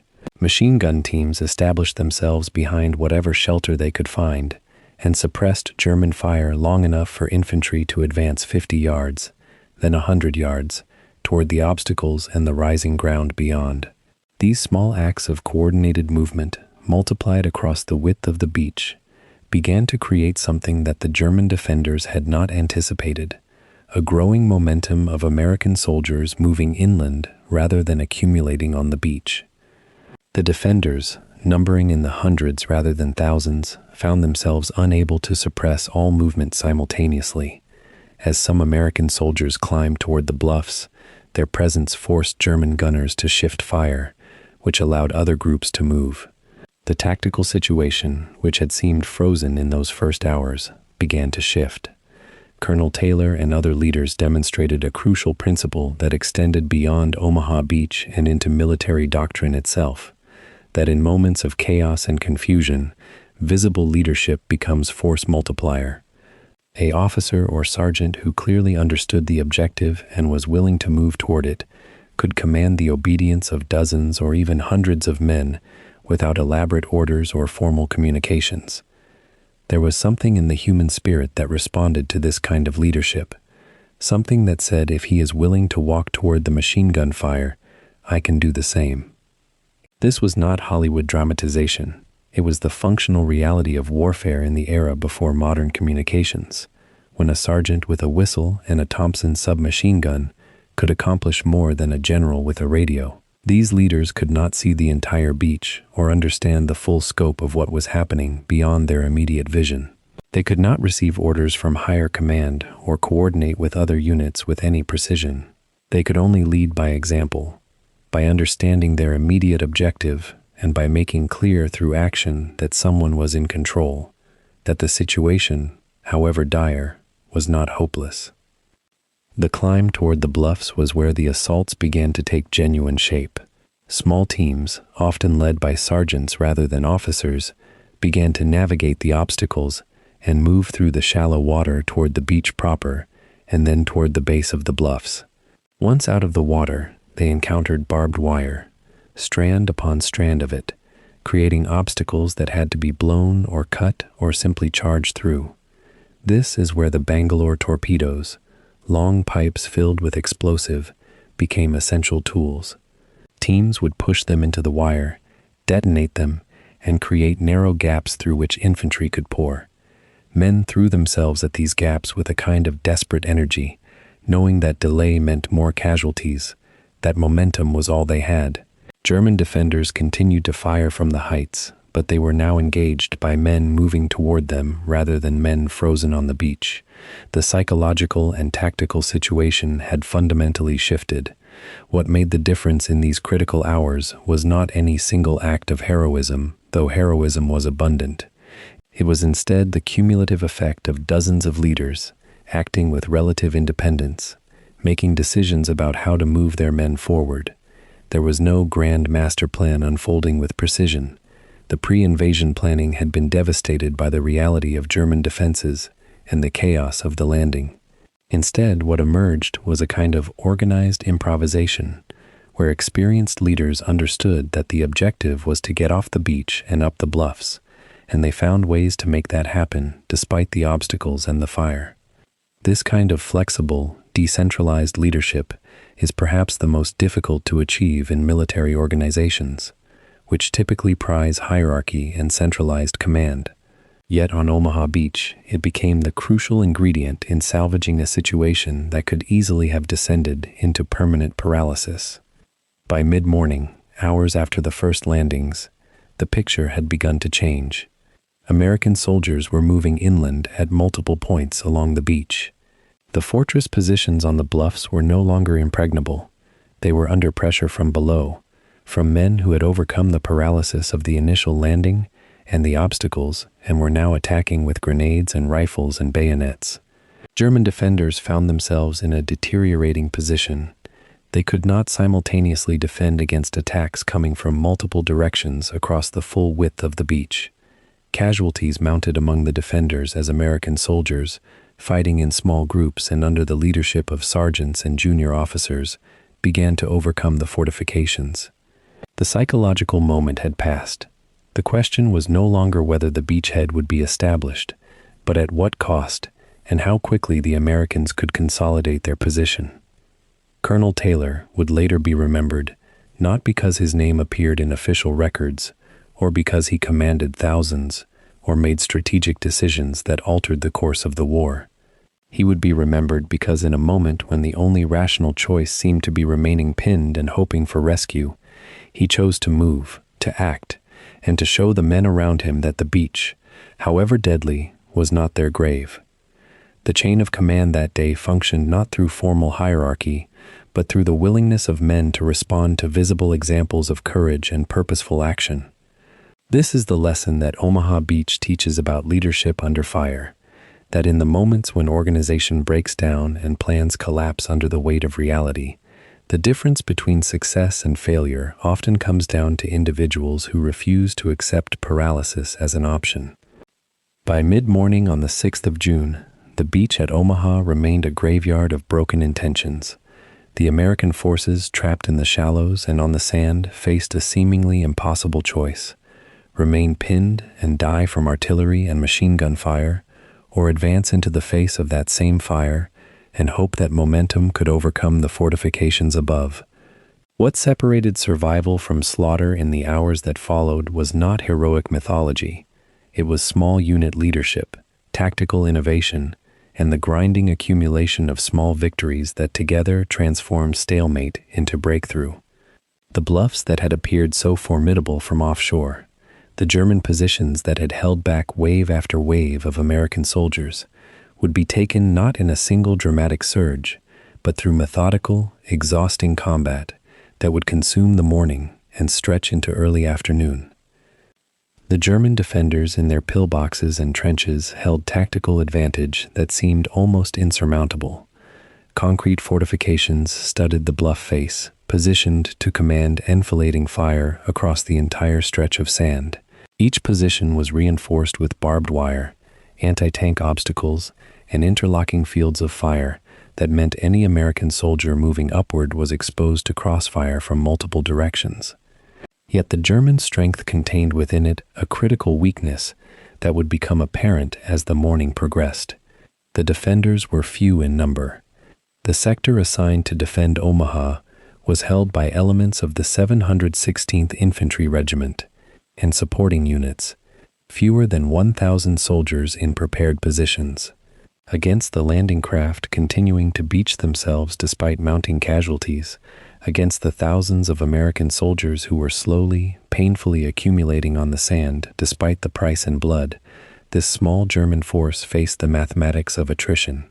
They could kill Americans faster than Americans could advance, but they could not kill them faster than they could land.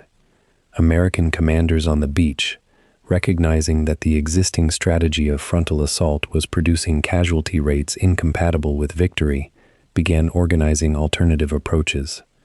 They identified draws, natural gullies running up through the bluffs, that offered some protection from direct fire and potential routes to the heights.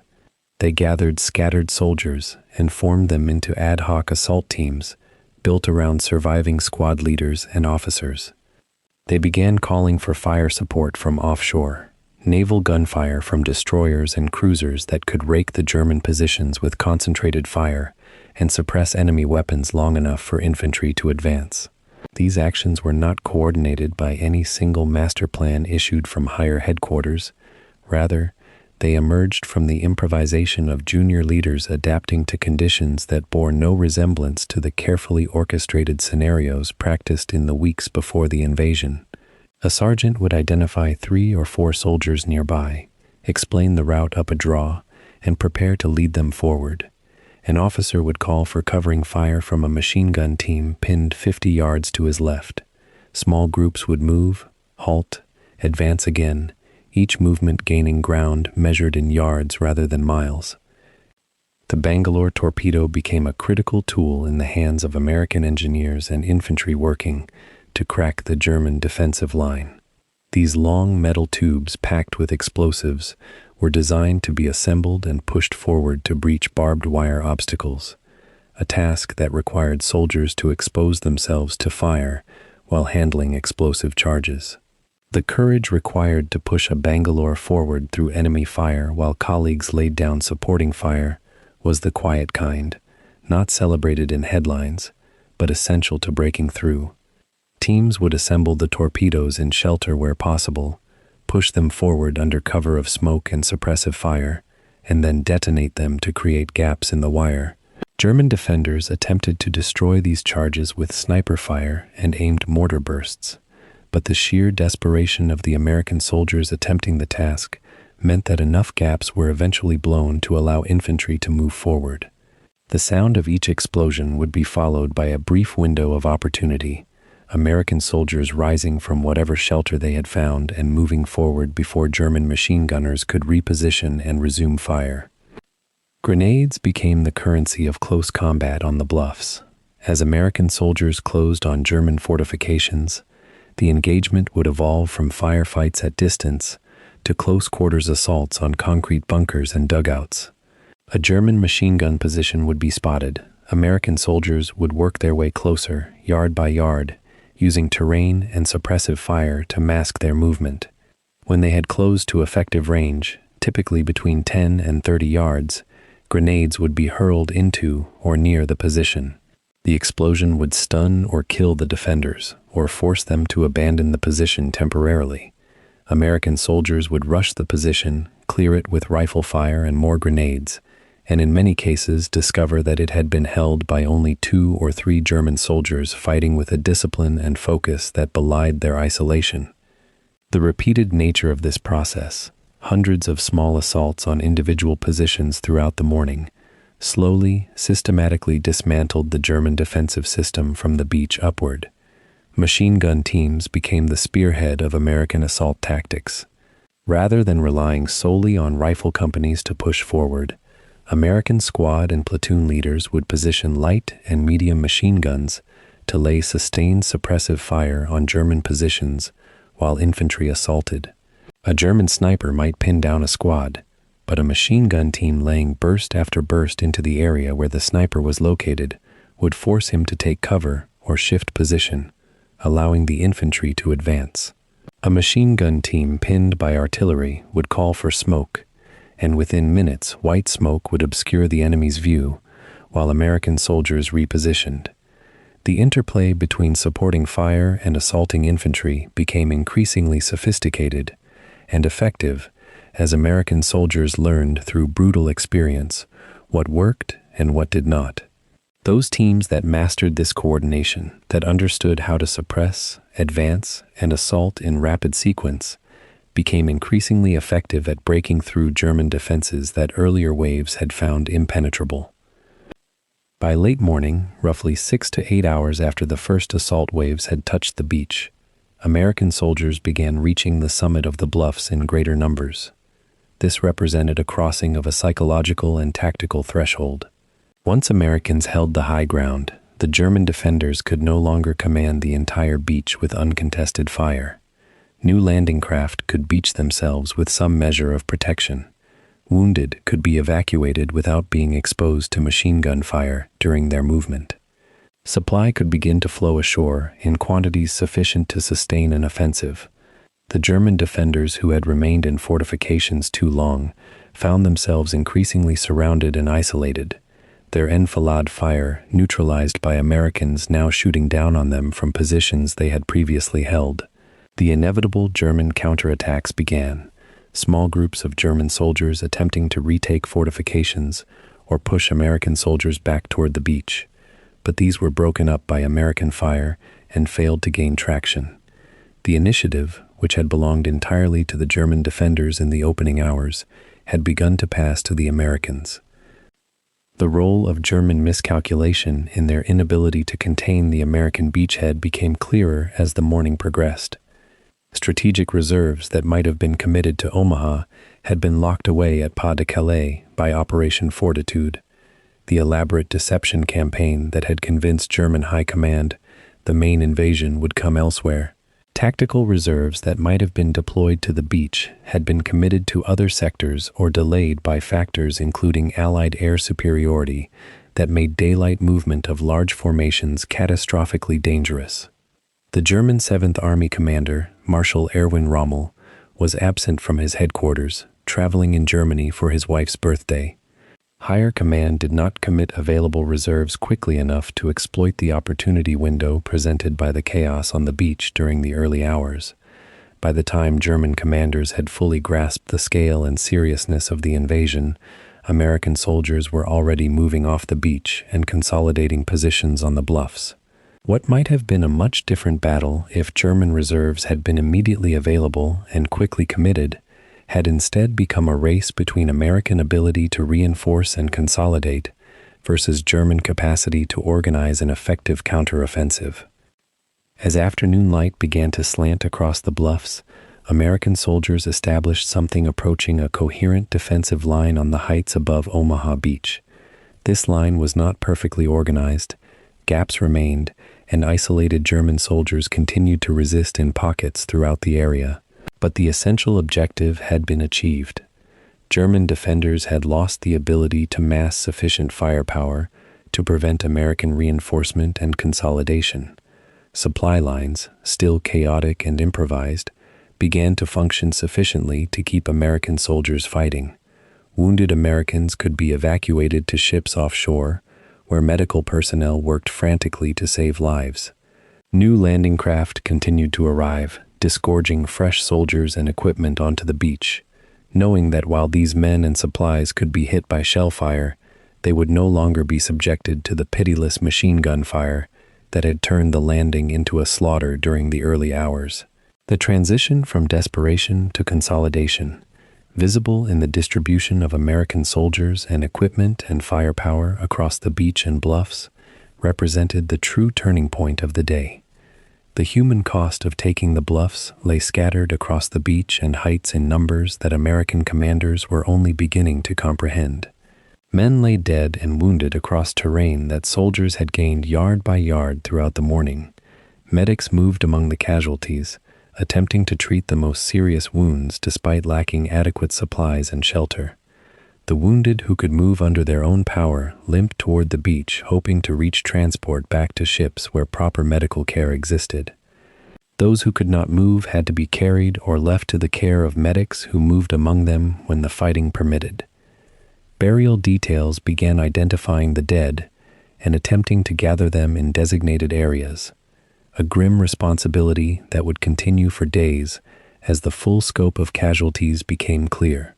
For many American soldiers moving inland after the bluffs had been taken, the first time they allowed themselves to stop and think about what they had experienced was when they had established some measure of security and distance from the immediate chaos. The German defenders who remained in their fortifications made the choice, most of them, to continue fighting, rather than surrender to Americans still making their way up the bluffs. Some of this reflected Nazi ideology and training. German soldiers had been indoctrinated with the understanding that surrender to Americans, while not as likely to result in immediate execution as surrender to Soviet soldiers, was nonetheless a grave matter of honor. But some of this likely reflected the brutal reality of combat. Soldiers who had been shooting at Americans for hours had no certainty what would happen if they raised their hands. American soldiers, enraged and exhausted after hours of being killed from positions they struggled to reach, did not always accept surrenders with civility.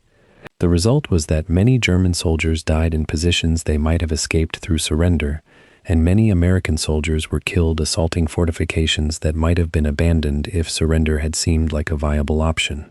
The grinding brutality of close combat, reduced to its essence, meant that neither side held the moral advantage of restraint. As evening approaches, the narrative of Omaha transitions from desperate struggle to hard-won beachhead. The bluffs that had seemed impregnable in the early morning hours had been taken through hours of incremental assault and leadership and courage, distributed among thousands of individual soldiers making small decisions that collectively changed the outcome. No single moment of triumph marked the taking of the bluffs. No flag planted in a symbolic gesture. No climactic hand-to-hand struggle between clearly defined armies. Instead, the bluffs were taken the way most military objectives are taken in modern warfare, through tactical maneuver, suppressive fire, attrition, and the refusal of American soldiers and their leaders to accept that the obstacles before them were truly insurmountable. The mathematics had favored the defender at dawn, but by dusk the mathematics had shifted. American forces ashore outnumbered German defenders. American forces were being reinforced by the hour, while German reserves remained distant and scattered. The outcome of the Omaha Beach operation, which had seemed genuinely uncertain during the chaos of the morning, had become probable by the time the sun began to set.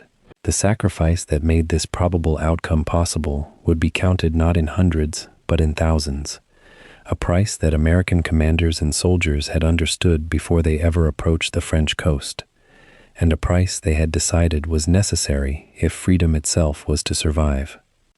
By late afternoon on the 6th of June, the beach that had been a slaughterhouse just hours earlier began its transformation into a staging ground for the next phase of the invasion. The American soldiers who had fought through the morning and into midday had achieved what seemed impossible at dawn. They had taken Omaha, not without cost, not without doubt, but they had held, they had advanced, and now, as fresh waves of landing craft churned through the surf carrying reinforcements, the character of the battle shifted from desperate survival to methodical expansion.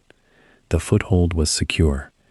The question that now demanded an answer was whether that foothold could be expanded before German commanders mustered the force and the will to drive them back into the channel.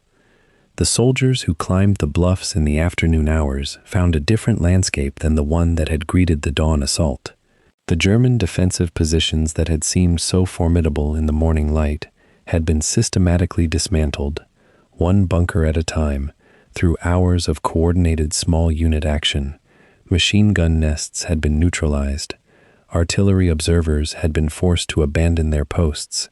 Barbed wire entanglements that appeared impenetrable now lay in broken sections, passages blown through them by engineers and assault teams working under fire.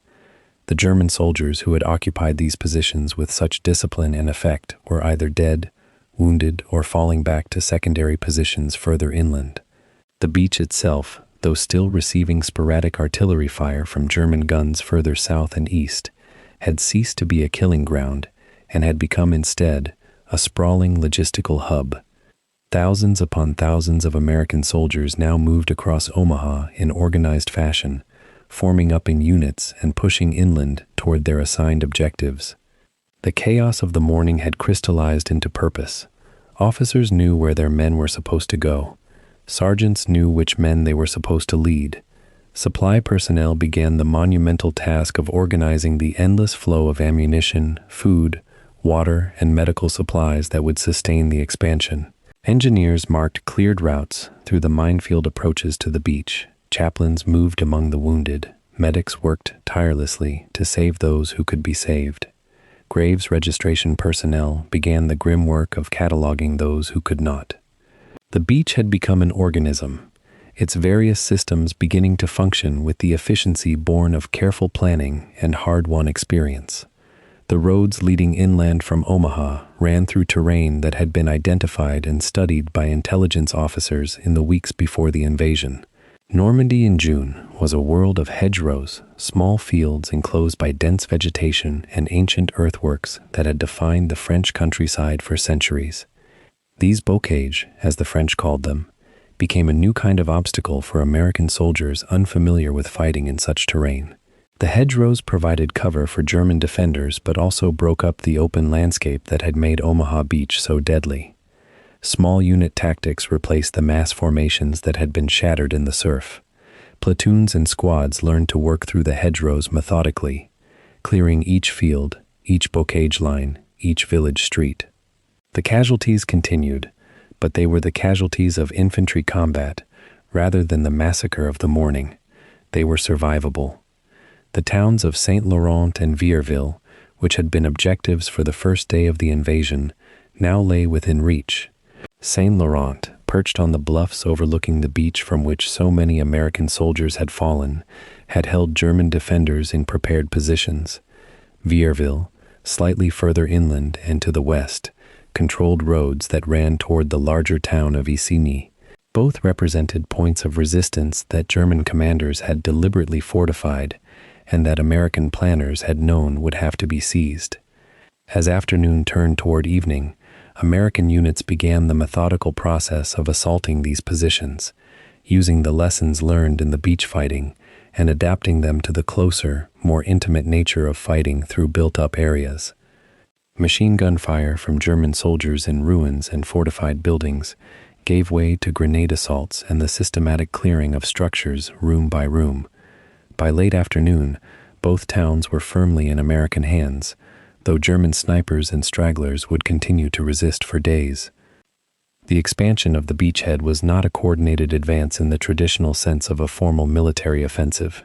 It was instead a sprawling, sometimes chaotic movement of tens of thousands of men, pushing in multiple directions at once, each unit responding to its own objectives while maintaining general coordination with neighboring formations.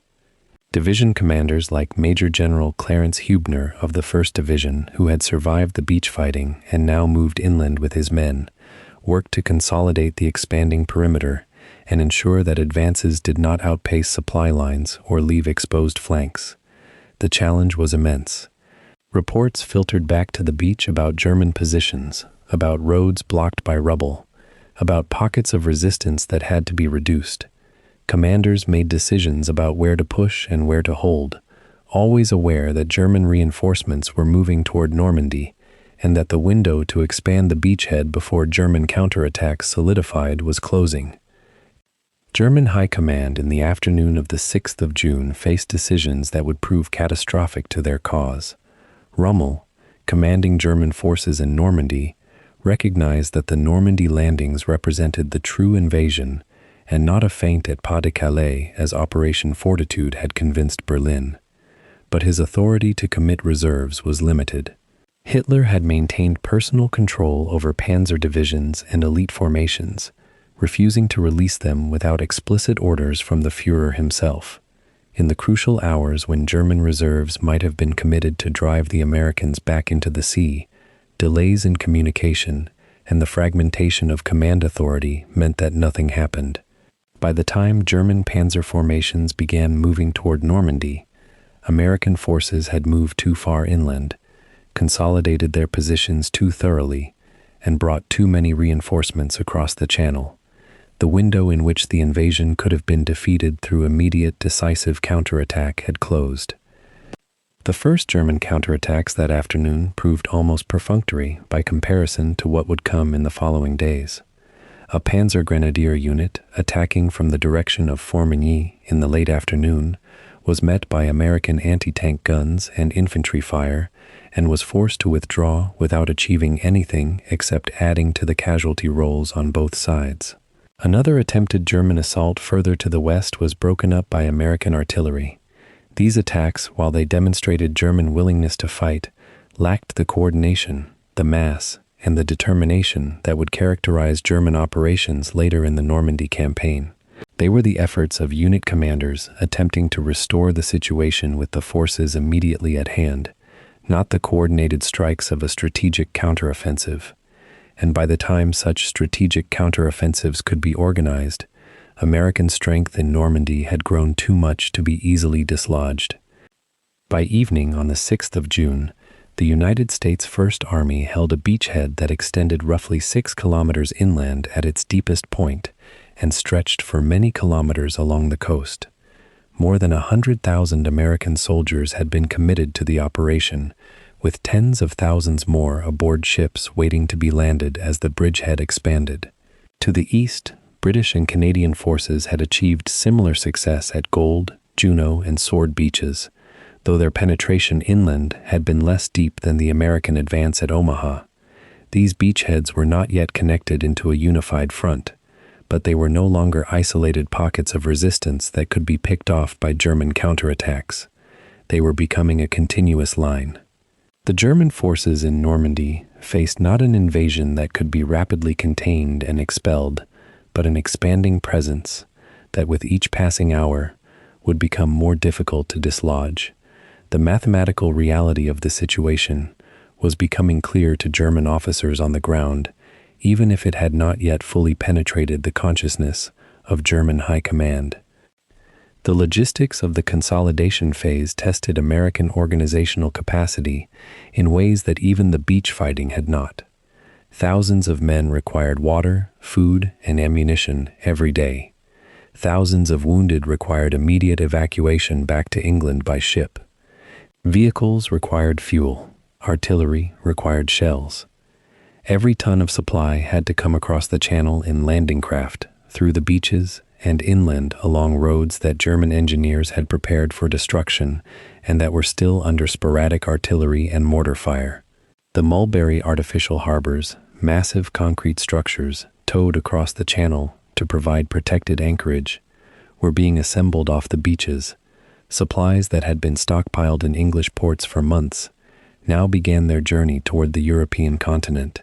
It was an enormous undertaking, and it required the coordination of thousands of sailors, soldiers, supply personnel, and engineers working in concert toward a single objective.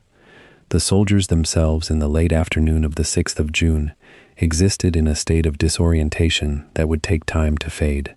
Many had been in landing craft since the early morning hours, buffeted by rough seas and anticipation. They had fought their way off the beach into bocage terrain unlike anything they had trained for. They had seen men they had trained with for months cut down by machine gun fire. They had killed German soldiers, some at close range. They had been terrified, exhilarated, and utterly exhausted by turns. And now, as darkness approached on the 6th of June, they found themselves in a foreign country that remained a battlefield, aware that they had survived the day, but uncertain what the next day would bring. There was no celebration, no sense of victory yet. There was only the awareness that they had come ashore, that they had not been pushed back into the sea, and that whatever was to happen next would demand the same courage and determination they had already expended. As the sun descended toward the horizon on the evening of the 6th of June, the American foothold in Normandy had transformed from a desperate gamble into a strategic reality. The beachhead would continue to be expanded, reinforced, and supplied over the following days and weeks. German counterattacks would continue to strike at American positions, but none would achieve the breakthrough that might have expelled the invaders. British and Canadian beachheads to the east would link up with the American positions, creating a continuous front that German forces could not penetrate or collapse. The invasion of Normandy, which had been in catastrophic danger at dawn, had by late afternoon become a certainty. Not victory, but something more important in the immediate term: the guarantee of opportunity, the chance to expand the beachhead, the chance to establish supply lines, the chance to reinforce and sustain the bridgehead until breakout became possible, the chance to liberate France and eventually defeat Nazi Germany. All of that hung on the events of a single day, and on the afternoon of the 6th of June, all of it remained possible. The cost had been terrible. The cost would continue to mount. But the foothold had held, the expansion had begun, and the German chance to stop the invasion had passed into history. The sun had barely climbed above the horizon on that 6th of June, when the full weight of what had transpired on Omaha Beach began to settle into the consciousness of those who survived it. The landing craft that had ferried men toward the shore in successive waves throughout the morning and afternoon now returned to the transport ships, many of them carrying not reinforcements but the wounded and the dead. Medical orderlies worked in silent coordination, their hands moving with practiced efficiency as they triaged soldiers whose bodies bore the marks of machine gun fire, mortar shrapnel, and the 1,000 ways that modern warfare erases human life in seconds. The scale of casualties that emerged as darkness fell over the channel was unlike anything the American command had anticipated, despite the months of planning and the war games that had attempted to model the cost of the assault.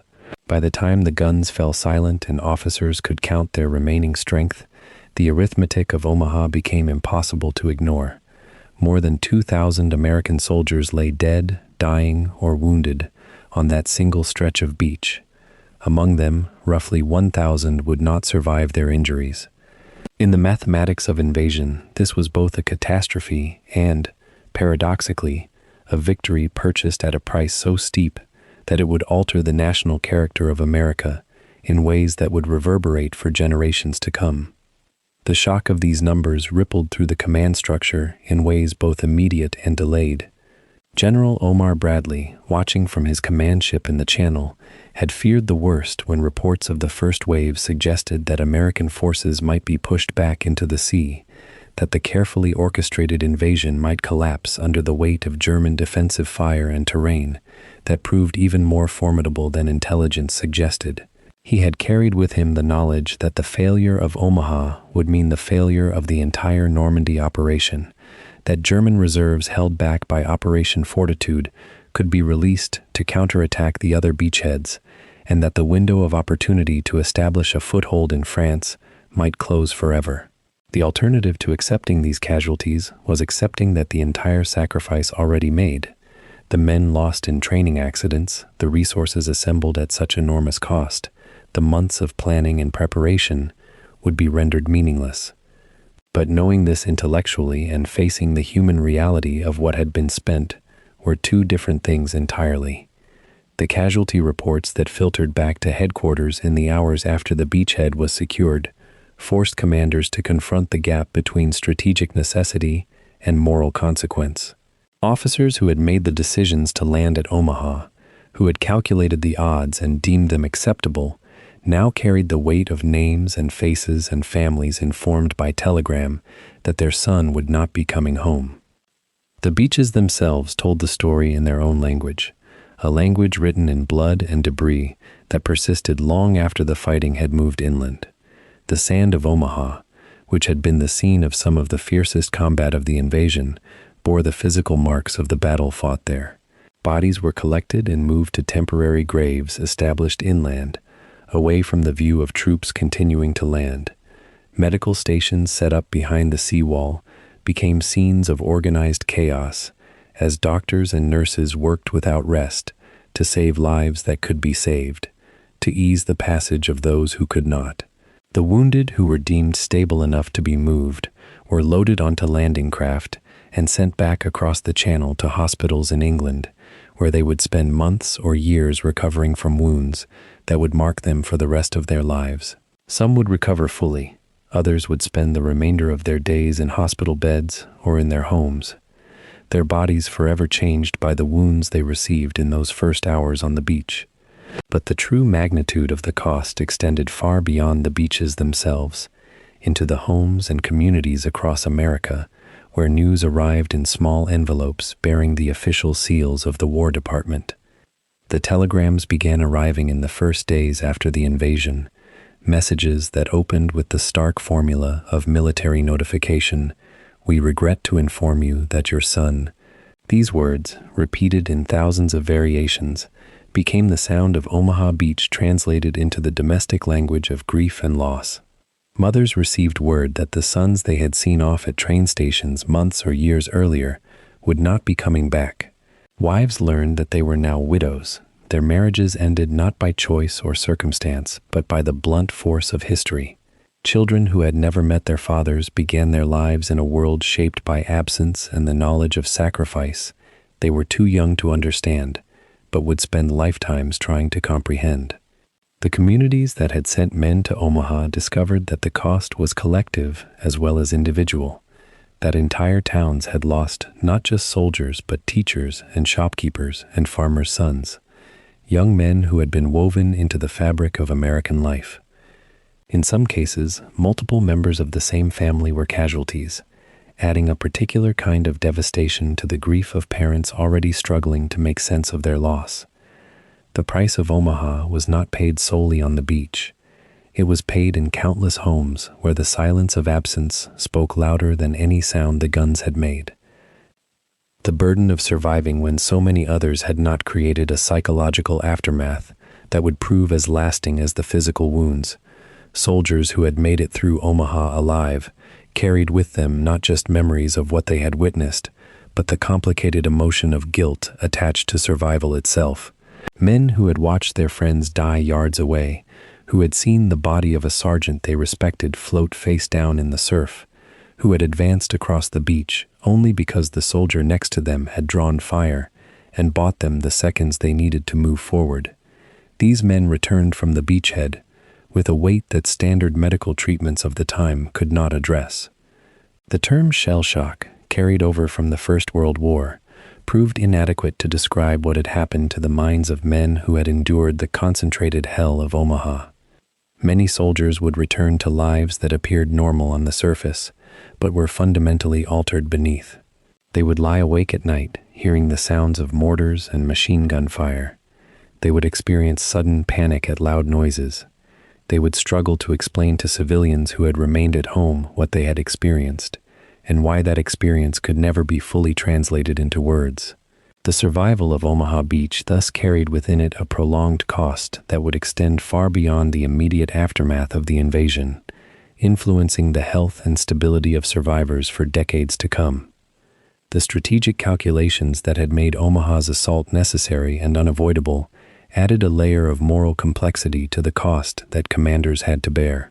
The alternative to accepting 2,000 casualties at Omaha was accepting the failure of the entire Normandy operation, a failure that would have meant either waiting indefinitely for another invasion opportunity or accepting that Nazi Germany would remain in control of continental Europe. The cost in human life would have been incalculable had the war continued, without the successful establishment of a Western European beachhead, had the Soviet Union been left to fight Germany alone, had the Nazi regime managed to consolidate its hold on Europe and develop the weapons technologies it was pursuing. From this perspective, the casualties at Omaha represented not a tragedy to be mourned in isolation, but an investment in a future where Nazi ideology would not dominate the continent. Yet this calculation, however logically sound, could not eliminate the moral weight of the choice. Commanders had knowingly sent men into positions where many of them would not survive, had accepted that rate of loss as the price of strategic necessity. This knowledge, once gained through the brutal education of combat, could never be unknown. It became part of the permanent calculus of war, the understanding that victory in large-scale military operations necessarily involves the deaths of young men who believed they would survive. The immediate aftermath of the invasion saw attempts to understand how the cost had become so steep. Military analysts examined the plans, the intelligence estimates, and the assumptions that had guided the assault on Omaha. They discovered that the German defensive positions had been more formidable than pre-invasion reconnaissance had revealed, that some bunkers and strongpoints had been overlooked or underestimated in their fighting capacity. They found that the terrain, which had been studied exhaustively, had proven even more difficult to cross under fire than the most pessimistic estimates had suggested. The aerial bombardment that was supposed to devastate German positions and kill many of the defenders had missed most of its intended targets, either dropping ordnance behind the German lines or spreading its effect too thinly across the wide expanse of the beach. These discoveries led to lessons that would shape military planning for operations to come, but they also raised uncomfortable questions about whether the cost had been higher than necessary, whether different decisions or better intelligence might have reduced the toll. The answer, when it finally emerged, was ambiguous. The cost had been steep, but perhaps not as steep as it might have been if German reserves had been committed fully to Omaha, if Operation Fortitude had failed to convince German high command that the invasion would come elsewhere, if the German defenders had received reinforcements in the hours after the landing began. Omaha had been expensive. It had also narrowly avoided being catastrophic. The meaning that survivors and their families attached to the sacrifice that had been made became a central project of the American consciousness in the months and years following the invasion. To accept that a son had died, that a husband had been taken, that a friend had been forever erased from the world, it was necessary to believe that the death had meant something, that it had contributed to a purpose larger than itself. This need to find meaning in loss drove the narratives that emerged around Omaha Beach and around the Normandy invasion more broadly. The sacrifice had purchased a beachhead. The beachhead had led to the liberation of France. The liberation of France had contributed to the ultimate defeat of Nazi Germany and the end of the war in Europe. Each step in this chain of causation allowed the losses to be integrated into a larger story of victory and progress. But this narrative, while comforting, could not fully address the randomness of who had lived and who had died. The fact that many of the casualties at Omaha had occurred not because of strategic necessity, but because of the fog of war, miscommunication, or simple bad luck. The young soldier who drowned in the surf because his landing craft sank before reaching the beach, the sergeant killed by friendly fire in the confusion of the assault, the lieutenant struck by shrapnel while moving between positions. These deaths could be incorporated into the larger story of the invasion's success, but they could also be understood as waste, as losses that did not contribute to any meaningful strategic objective, but were simply the price of the confusion and chaos that attended large-scale military operations. The physical evidence of what had transpired on Omaha persisted in the landscape long after the combat had ended and the bodies had been removed. The fortifications that the Germans had built, the concrete bunkers and gun emplacements that had inflicted so many casualties, remained standing on the heights above the beach as testimony to the organized power that American soldiers had overcome. The obstacles that had been placed in the water and on the sand to impede the landing remained in some cases for months before they were cleared, standing as silent witnesses to the assault that had been launched against them. The beach itself bore marks of the fighting that would fade only with time and the natural processes of erosion and tide, but these physical remnants, however significant, could not fully capture the scale of what had occurred. The cost of Omaha was not truly visible in the concrete and steel of the German fortifications or in the disturbed sand of the beach. It was visible in absence, in the empty chairs at dinner tables across America, in the families that would never be complete, in the grandchildren who would never be born because their grandfathers had died on a beach in Normandy. This absence, this negation of possibilities that might have been realized, this removal of individuals from the stream of history and time, was the true cost of the victory at Omaha, a cost that was paid not just on the 6th of June, but in the years and decades that followed. The question of whether the cost had been worth paying became, for many survivors and families, a question that could never be fully answered, but could never be entirely escaped. The soldiers who had fought at Omaha had not chosen to be there. They had been conscripted or enlisted in service of the nation, sent to accomplish an objective that military planners deemed necessary. They had performed their duty, had advanced against enemy fire, had lost their lives or their health or their peace of mind in the execution of orders that reached down to them through chains of command extending back to General Eisenhower and President Franklin Roosevelt. The answer to the question of whether the cost was worth it thus depended on whether one believed that the objective achieved, the establishment of the Western beachhead, the eventual defeat of Nazi Germany, the prevention of a European continent dominated by fascism, was sufficiently important to justify the lives spent in its pursuit.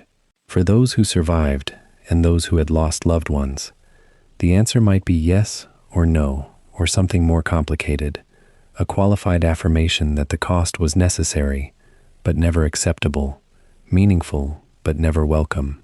The ambiguity of this answer reflected the ambiguity of war itself, the way that even necessary wars involve the destruction of things that should not be destroyed, the death of people who should continue living. Omaha Beach crystallized this ambiguity in numbers that were impossible to ignore. 2,000 casualties, 1,000 dead, the bloodiest day of the invasion, the price of victory on a single stretch of sand.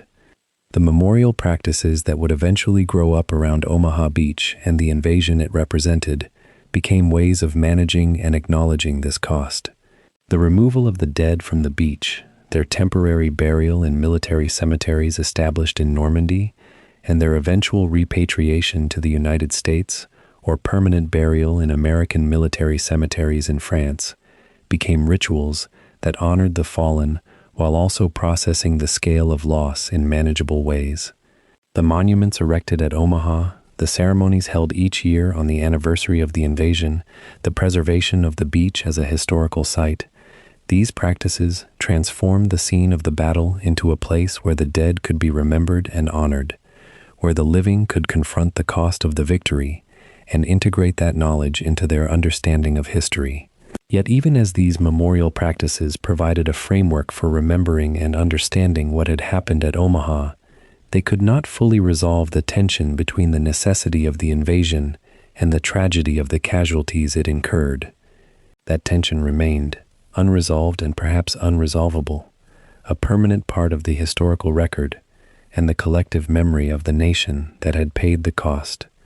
The cost of Omaha Beach thus extended far beyond the immediate casualties, rippling outward in concentric circles that touched every part of American society in the years that followed the invasion. The soldiers who survived with physical disabilities became visible reminders of the cost, their prosthetic limbs and wheelchairs speaking silently to the price that had been paid on the beach. The families who had lost loved ones carried that loss with them through the rest of their lives, a weight that never fully lifted but gradually became incorporated into their identities and their relationships. The nation as a whole was changed by the knowledge of what it had cost to defeat Nazi Germany, by the understanding that the 6th of June had been a day of blood and confusion, but it was not the end. It was only the beginning. As darkness fell over Omaha Beach on that first evening, American soldiers dug into the sand and the lower slopes of the bluffs, exhausted and traumatized by what they had endured. The beachhead they had seized was narrow and fragile, a precarious toehold on the continent that German forces could still challenge. Throughout the night, men worked to consolidate positions, to establish supply lines, to treat the wounded who filled every available shelter. The sound of sporadic gunfire echoed across the beach, a reminder that the battle was far from finished, that German defenders still held positions inland, and that counterattacks could come at any moment. Officers moved among their troops, reorganizing scattered units, accounting for the missing and the dead, preparing defensive lines against the assault they all knew would come. By the morning of the 7th of June, the second full day of the invasion, the Americans began to understand both the magnitude of their achievement and the magnitude of the challenge ahead. Landing craft continued to arrive throughout the day, delivering not only fresh troops but also the vast machinery of war, trucks, artillery pieces, ammunition, rations, and medical supplies that would sustain an army across a conquered continent. The beach itself was transformed into a vast, muddy harbor of human activity, where men and machines moved in carefully choreographed patterns designed to funnel the relentless flow of reinforcements inland and forward. Engineers worked furiously to clear obstacles, to repair damaged areas of beach, to establish roads that would allow vehicles to move from the sand into the hinterland without becoming hopelessly mired. The German Luftwaffe made occasional appearances, attempting to disrupt this accumulation of American strength, but Allied air superiority meant that these attacks were brief, costly, and ultimately ineffective. By the end of the 7th, more than 20,000 additional American troops had come ashore through Omaha, and the beachhead had grown visibly larger and more stable. The consolidation of the Omaha beachhead was not a matter of dramatic breakthroughs or headline-capturing victories. It was the grinding work of organization, of moving supplies forward, of relieving exhausted men in forward positions with fresher troops, of establishing artillery positions that could support further advances inland. Companies and platoons that had been shattered by the initial assault were slowly rebuilt with replacements arriving from ships anchored offshore. Medical personnel worked around the clock in makeshift hospitals set up in whatever shelter they could find, treating wounds that ranged from minor to catastrophic, making decisions about who could be saved and who could not. Quartermaster units established supply depots, stockpiled ammunition, coordinated the movement of food and water to troops scattered across the beachhead. Intelligence officers interrogated captured German prisoners, gathering information about enemy positions and strength, attempting to understand what forces opposed the American advance, and where those forces might attempt to strike back. The work was unglamorous but essential. Every properly supplied soldier, every wound properly treated, every piece of information accurately gathered increased the odds that the beachhead would hold. The Germans, for their part, were mounting a response, but it was fragmented and desperate. German high command had been deceived by Operation Fortitude into believing that the Normandy invasion was merely a feint, that the true invasion would come at Pas-de-Calais. This meant that German reserves remained locked far away from the invasion beaches, unable to launch the massive counterattack that might have pushed American forces back into the sea. By the time German leadership realized their mistake, the window for effective counterattack had largely closed. Local German commanders attempted tactical responses with the forces they had available, but these attacks lacked the weight, the coordination, and the numbers necessary to overwhelm the growing American presence. A German counterattack near the town of Colleville on the 8th of June was repulsed with heavy German casualties. Another effort to recapture key terrain near Vierville failed to dislodge American defenders who had consolidated positions overnight and established defensive lines supported by artillery fire from the beach. Each failed German counterattack further demonstrated that the beachhead was not merely a temporary foothold, but a growing position of American strength. By the 9th and 10th of June, more than 50,000 American troops were ashore at Omaha, and the beachhead had expanded inland to a depth of several kilometers in some areas. The initial perimeter was no longer a thin line of desperate soldiers clinging to the beach, but a proper military position with depth, artillery support, and rotating reserves. American units began to move beyond simple defense and towards limited offensive operations, probing German lines to identify weaknesses and opportunities. The town of St. Laurent, just inland from Omaha, which had been held by German defenders in fortified positions, fell to American forces after a series of brief but intense engagements. Vierville, another key position that dominated the approaches to the beaches, was secured after German defenders either surrendered or withdrew to prepared positions further inland. These were not dramatic breakthroughs in the manner of mechanized warfare that would later characterize the campaign in France, but they were crucial consolidations that expanded the beachhead and reduced the German capacity to threaten American positions from close range. The Germans did manage to establish a defensive line several kilometers inland from Omaha, running through the Normandy bocage, the dense, hedgerow-filled countryside that characterized much of the Norman landscape. This line, held by a combination of infantry divisions, anti-tank guns, and machine gun positions, was far less impressive than the Atlantic Wall had been, but it still presented a formidable obstacle to American advance. The bocage itself was a natural defensive feature, breaking up open ground into small, confined spaces where defenders had the advantage and where tanks and mechanized units lost much of their mobility and firepower. German commanders understood that they could not defeat the American invasion by standing on this line, but they hoped to slow American progress long enough for reserves to arrive from other parts of France or Europe, and for a counteroffensive to be mounted that might still expel the invaders.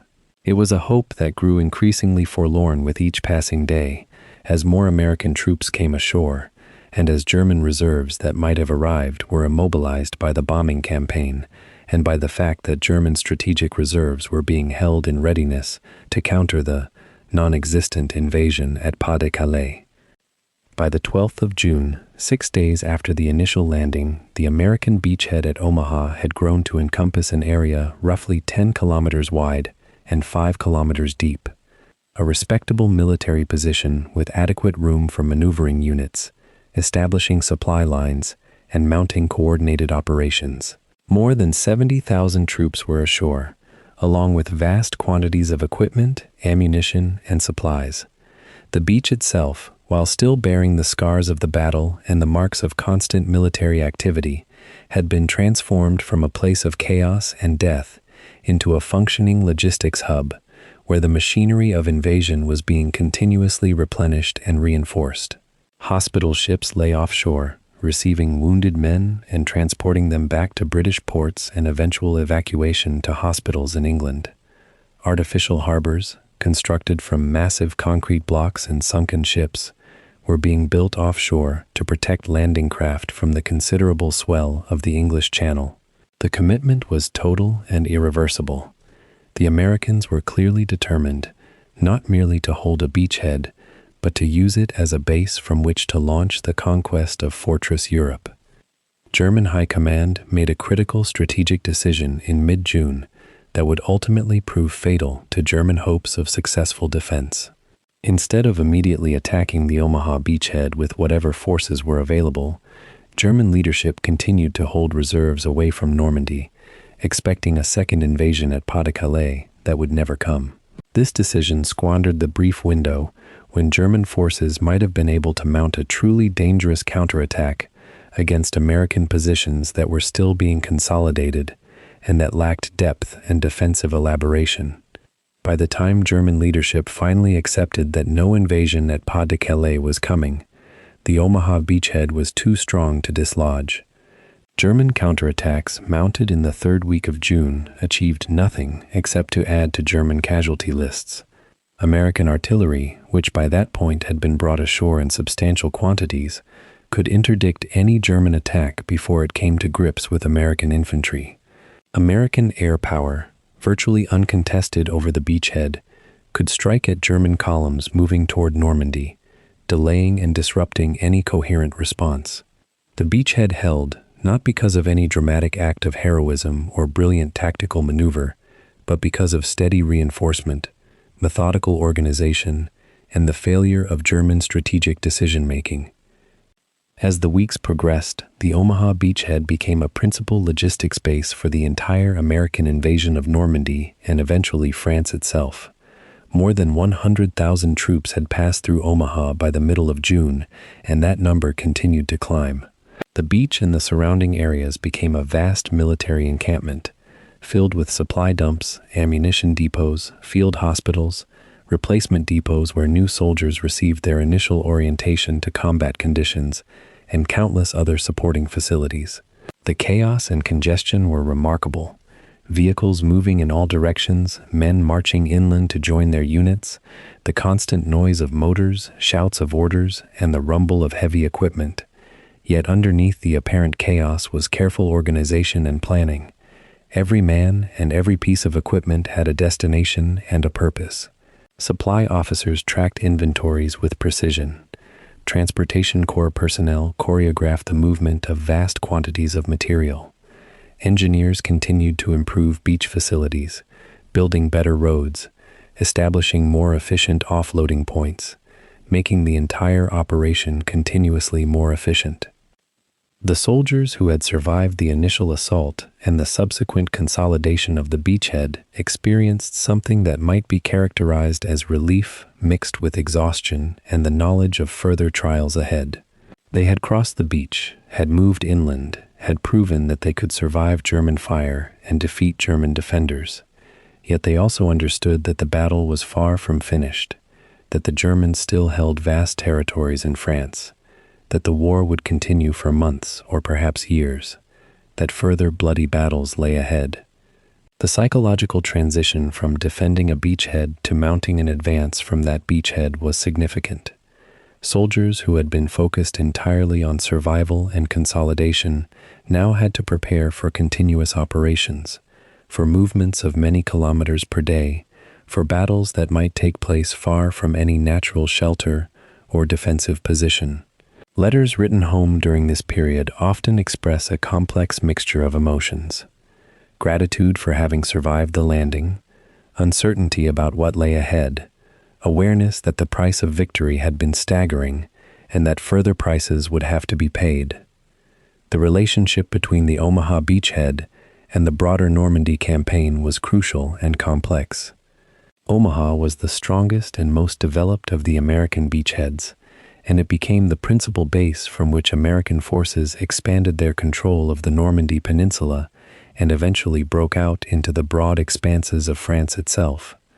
The bloodshed at Omaha on the 6th of June had purchased not merely a foothold, but a foundation. From this foundation, American strength grew and expanded until German forces, facing American numbers and firepower that became increasingly overwhelming, had no choice but to withdraw, to attempt desperate counterattacks that failed, and eventually to retreat across France in disorganization and defeat. The beachhead held not because the Germans did not attempt to retake it, but because American reinforcements came faster than German reserves could arrive, and because the strategic decisions made in the first days of the invasion, particularly the German decision to hold reserves away from Normandy, had locked German forces away from the one place where they might have made a decisive difference. By the end of June, the Omaha beachhead had become a beachhead no longer in the military sense. It was no longer a precarious toehold on a hostile continent, but an established American position from which unlimited further expansion was possible and inevitable. The transition from landing to consolidation to expansion had been accomplished. The question that had hung over the invasion, would the beachhead hold, had been answered with a definitive yes. German attempts to push the Americans back into the sea had failed. The moment had passed when the invasion might have been defeated through determined German resistance at the water's edge. Now, the campaign entered a new phase, one in which American advantages in manpower, equipment, air power, and logistics would progressively accumulate and overwhelm German capacity to resist. The beachhead at Omaha had held, and in holding, it had become the base from which the liberation of Western Europe would flow. The ships that carried American soldiers back across the Atlantic brought home men who were not the same as those who had departed. They carried photographs of beaches stained with blood. They carried memories that would not fade with time. They carried the weight of knowing that friends they had shared meals with, trained with, walked beside into the surf. Those men now rested in foreign soil beneath white crosses. The ports that had hummed with the energy of departure now received a quieter, more subdued return. Trains pulled into stations across America bearing soldiers in uniform, some moving swiftly under their own power, others supported by crutches or carried on stretchers, their bodies bearing the signature of combat. Families stood on platforms waiting to embrace sons and brothers and husbands, yet the embrace itself felt strained, as though an invisible boundary had been drawn between those who had witnessed the beach and those who had waited safely at home. The silence between returning soldiers and their families often spoke louder than words. A mother would ask her son how the crossing had been, and he would answer that it was fine, that he was tired, and then turn his gaze toward the window. A wife would hold her husband close, and he would stiffen, his body reacting to stimuli only he could perceive: the phantom sound of artillery, the sudden rush of fear from a noise that in civilian life meant nothing but that on Omaha Beach had meant death approaching. America in 1944 and 1945 was not prepared for this. The nation had mobilized for victory with a confidence born of industrial might and distance from the actual theater of destruction. Factories produced weapons and ships and uniforms. Radio broadcasts assured Americans that their boys would bring home triumph. Newsreels showed soldiers advancing, flags being planted, enemies in retreat. What the newsreels could not show was the man who had walked out of Omaha Beach but left his ability to sleep soundly on that sand. What propaganda could not convey was the persistent ringing in ears from explosions that had occurred months before. What speeches could not articulate was the grinding isolation of being alive while so many others were not. the medical establishment faced a challenge it had not fully anticipated. Hospitals filled not merely with men bearing wounds that could be sutured or set in casts, but with soldiers whose injuries existed in territories that medicine had only begun to map. Psychiatry in 1944 was a field without sophisticated language for what these men experienced. Doctors used terms like shell shock, battle fatigue, combat neurosis. The symptoms manifested in tremors, in sudden rages, in an inability to distinguish between safety and danger. Veterans who had been among the first to touch Omaha Beach sometimes could not walk through a crowded street without panic overwhelming them. Others could function in daylight but found night impossible, haunted by dreams so vivid and violent that they would wake swinging fists at invisible enemies. Some men sat in silence for hours, their eyes focused on something no one else could see. Military hospitals and Veterans Administration facilities across the country housed thousands of these men during the months and years following the invasion. Treatment options were limited. Some received what passed for therapy, talking to a doctor about what they had seen. Others were prescribed medications that dulled consciousness without erasing memory. Still others were simply discharged, told that they needed to return to civilian life and in doing so would heal. This assumption proved tragically wrong for many. The culture of the time was not equipped to discuss mental wounds with the openness that such wounds demanded. Stoicism was valued. Silence was expected. A soldier was supposed to return home, resume his job or his education, marry the girl he had promised to marry, and move forward. The expectation was reasonable in theory and destructive in practice. Yet alongside the private suffering, a collective reckoning was taking shape in American consciousness. The casualty figures from Omaha Beach became public knowledge, and the numbers shocked a nation that had absorbed news of distant battles with a kind of numbed acceptance. 2,000 American casualties in a single day on a single beach, 1,000 dead. These were not abstractions. These were men whose names appeared in hometown newspapers, whose empty chairs appeared at family dinners, whose absence would be felt for decades by mothers and wives and children who had never been born. Communities across America experienced a unified grief. In small towns, multiple families received telegrams on the same day. Churches held services for local boys killed on beaches they could not have imagined. Gold stars appeared in windows throughout the country, a mother's visible testimony that her son had been surrendered to history. The collective grief transformed something in the national psyche. The victory that had seemed assured, that had been celebrated in advance, now carried a price tag that every American could read. The war was not remote anymore. It was present in the folded uniforms, in the medals awarded to men who wished they had never earned them, in the persistent emptiness where a generation of young men had been. Across the Atlantic, a different kind of reckoning was unfolding in German prisoner of war camps. Thousands of German soldiers had been captured on and after the 6th of June. Many of them had been among those who had defended the bluffs above Omaha Beach, had fired the machine guns and mortars that had cut down American soldiers, had believed themselves to be holding an impregnable fortress. Now, in captivity, these men faced a confrontation with the reality that they had been told would never occur. The invasion they had been assured was impossible had happened. The defenses they had been confident would repel any assault had been overcome. The certainty with which they had been trained and equipped and positioned had been shattered by men emerging from the surf with less equipment and less confidence, but with greater determination. German prisoners were interrogated, and through these interrogations, Allied intelligence officers gained access to information that had been denied them before the invasion. They learned of the miscalculations that had hampered German strategy. They learned that German high command had genuinely believed Normandy was a feint, that the real invasion would come at Pas-de-Calais. They learned that key German reserve divisions had been held back from the beaches because of this belief, that reinforcements that could have been decisive on the 6th and 7th of June were instead committed to defending against an invasion that never came. The deception campaign known as Operation Fortitude had worked with a completeness that even its architects had not fully anticipated. German commanders had allowed the Allies to land unopposed in sufficient numbers because they were convinced that a larger, more important invasion would occur elsewhere. By the time German high command understood that Normandy was not a feint but the main effort, American soldiers were already establishing a beachhead that could not be eliminated. The captured documents provided another layer of revelation.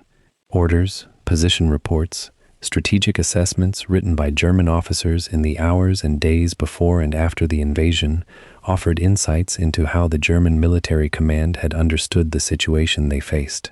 These documents revealed uncertainty where confidence had been projected, confusion where clarity had been promised, miscalculation where precision had been expected.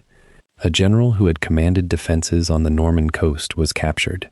In his interrogation, he acknowledged that the beach at Omaha had been more heavily defended than other invasion beaches, but less heavily than his commanders in Berlin had believed it would be. He spoke of the fog of war not as a metaphor, but as a tangible force that had obscured his vision and degraded his decision-making. German officers had not had accurate information about the scale of the Allied fleet until ships were already visible on the horizon. They had not understood the sophistication of Allied deception operations until it was too late to respond effectively. They had assumed that the Allies would land at high tide, when obstacles placed underwater would not be visible, and had positioned their defenses accordingly. Instead, the Allies had chosen to land at lower tide, when obstacles would be exposed and could be cleared, accepting the additional casualties this decision would produce in order to achieve the tactical advantage of being able to remove obstacles before advancing. This kind of operational sophistication, visible only after the fact, represented the culmination of planning that had consumed months and involved thousands of minds working in concert. The contrast between what had been expected and what had actually occurred became a subject of intense study and reflection. German military doctrine had taught that an amphibious invasion was the most difficult of all military operations, that success required such overwhelming local superiority that any defender who held fortified positions and maintained discipline could expect to throw invaders back into the sea. This doctrine had been vindicated in the amphibious operations in the Pacific, where American forces had faced Japanese defenders who fought to the last man, and where casualties among attackers had often exceeded those of defenders by a significant margin. But the situation in Normandy had been different. The defenders had been fewer in number and less fanatically committed than Japanese soldiers. The attackers had possessed advantages in planning, in deception, in naval and air support that had not been fully appreciated beforehand, and the attackers had possessed a quality that doctrine could not quantify.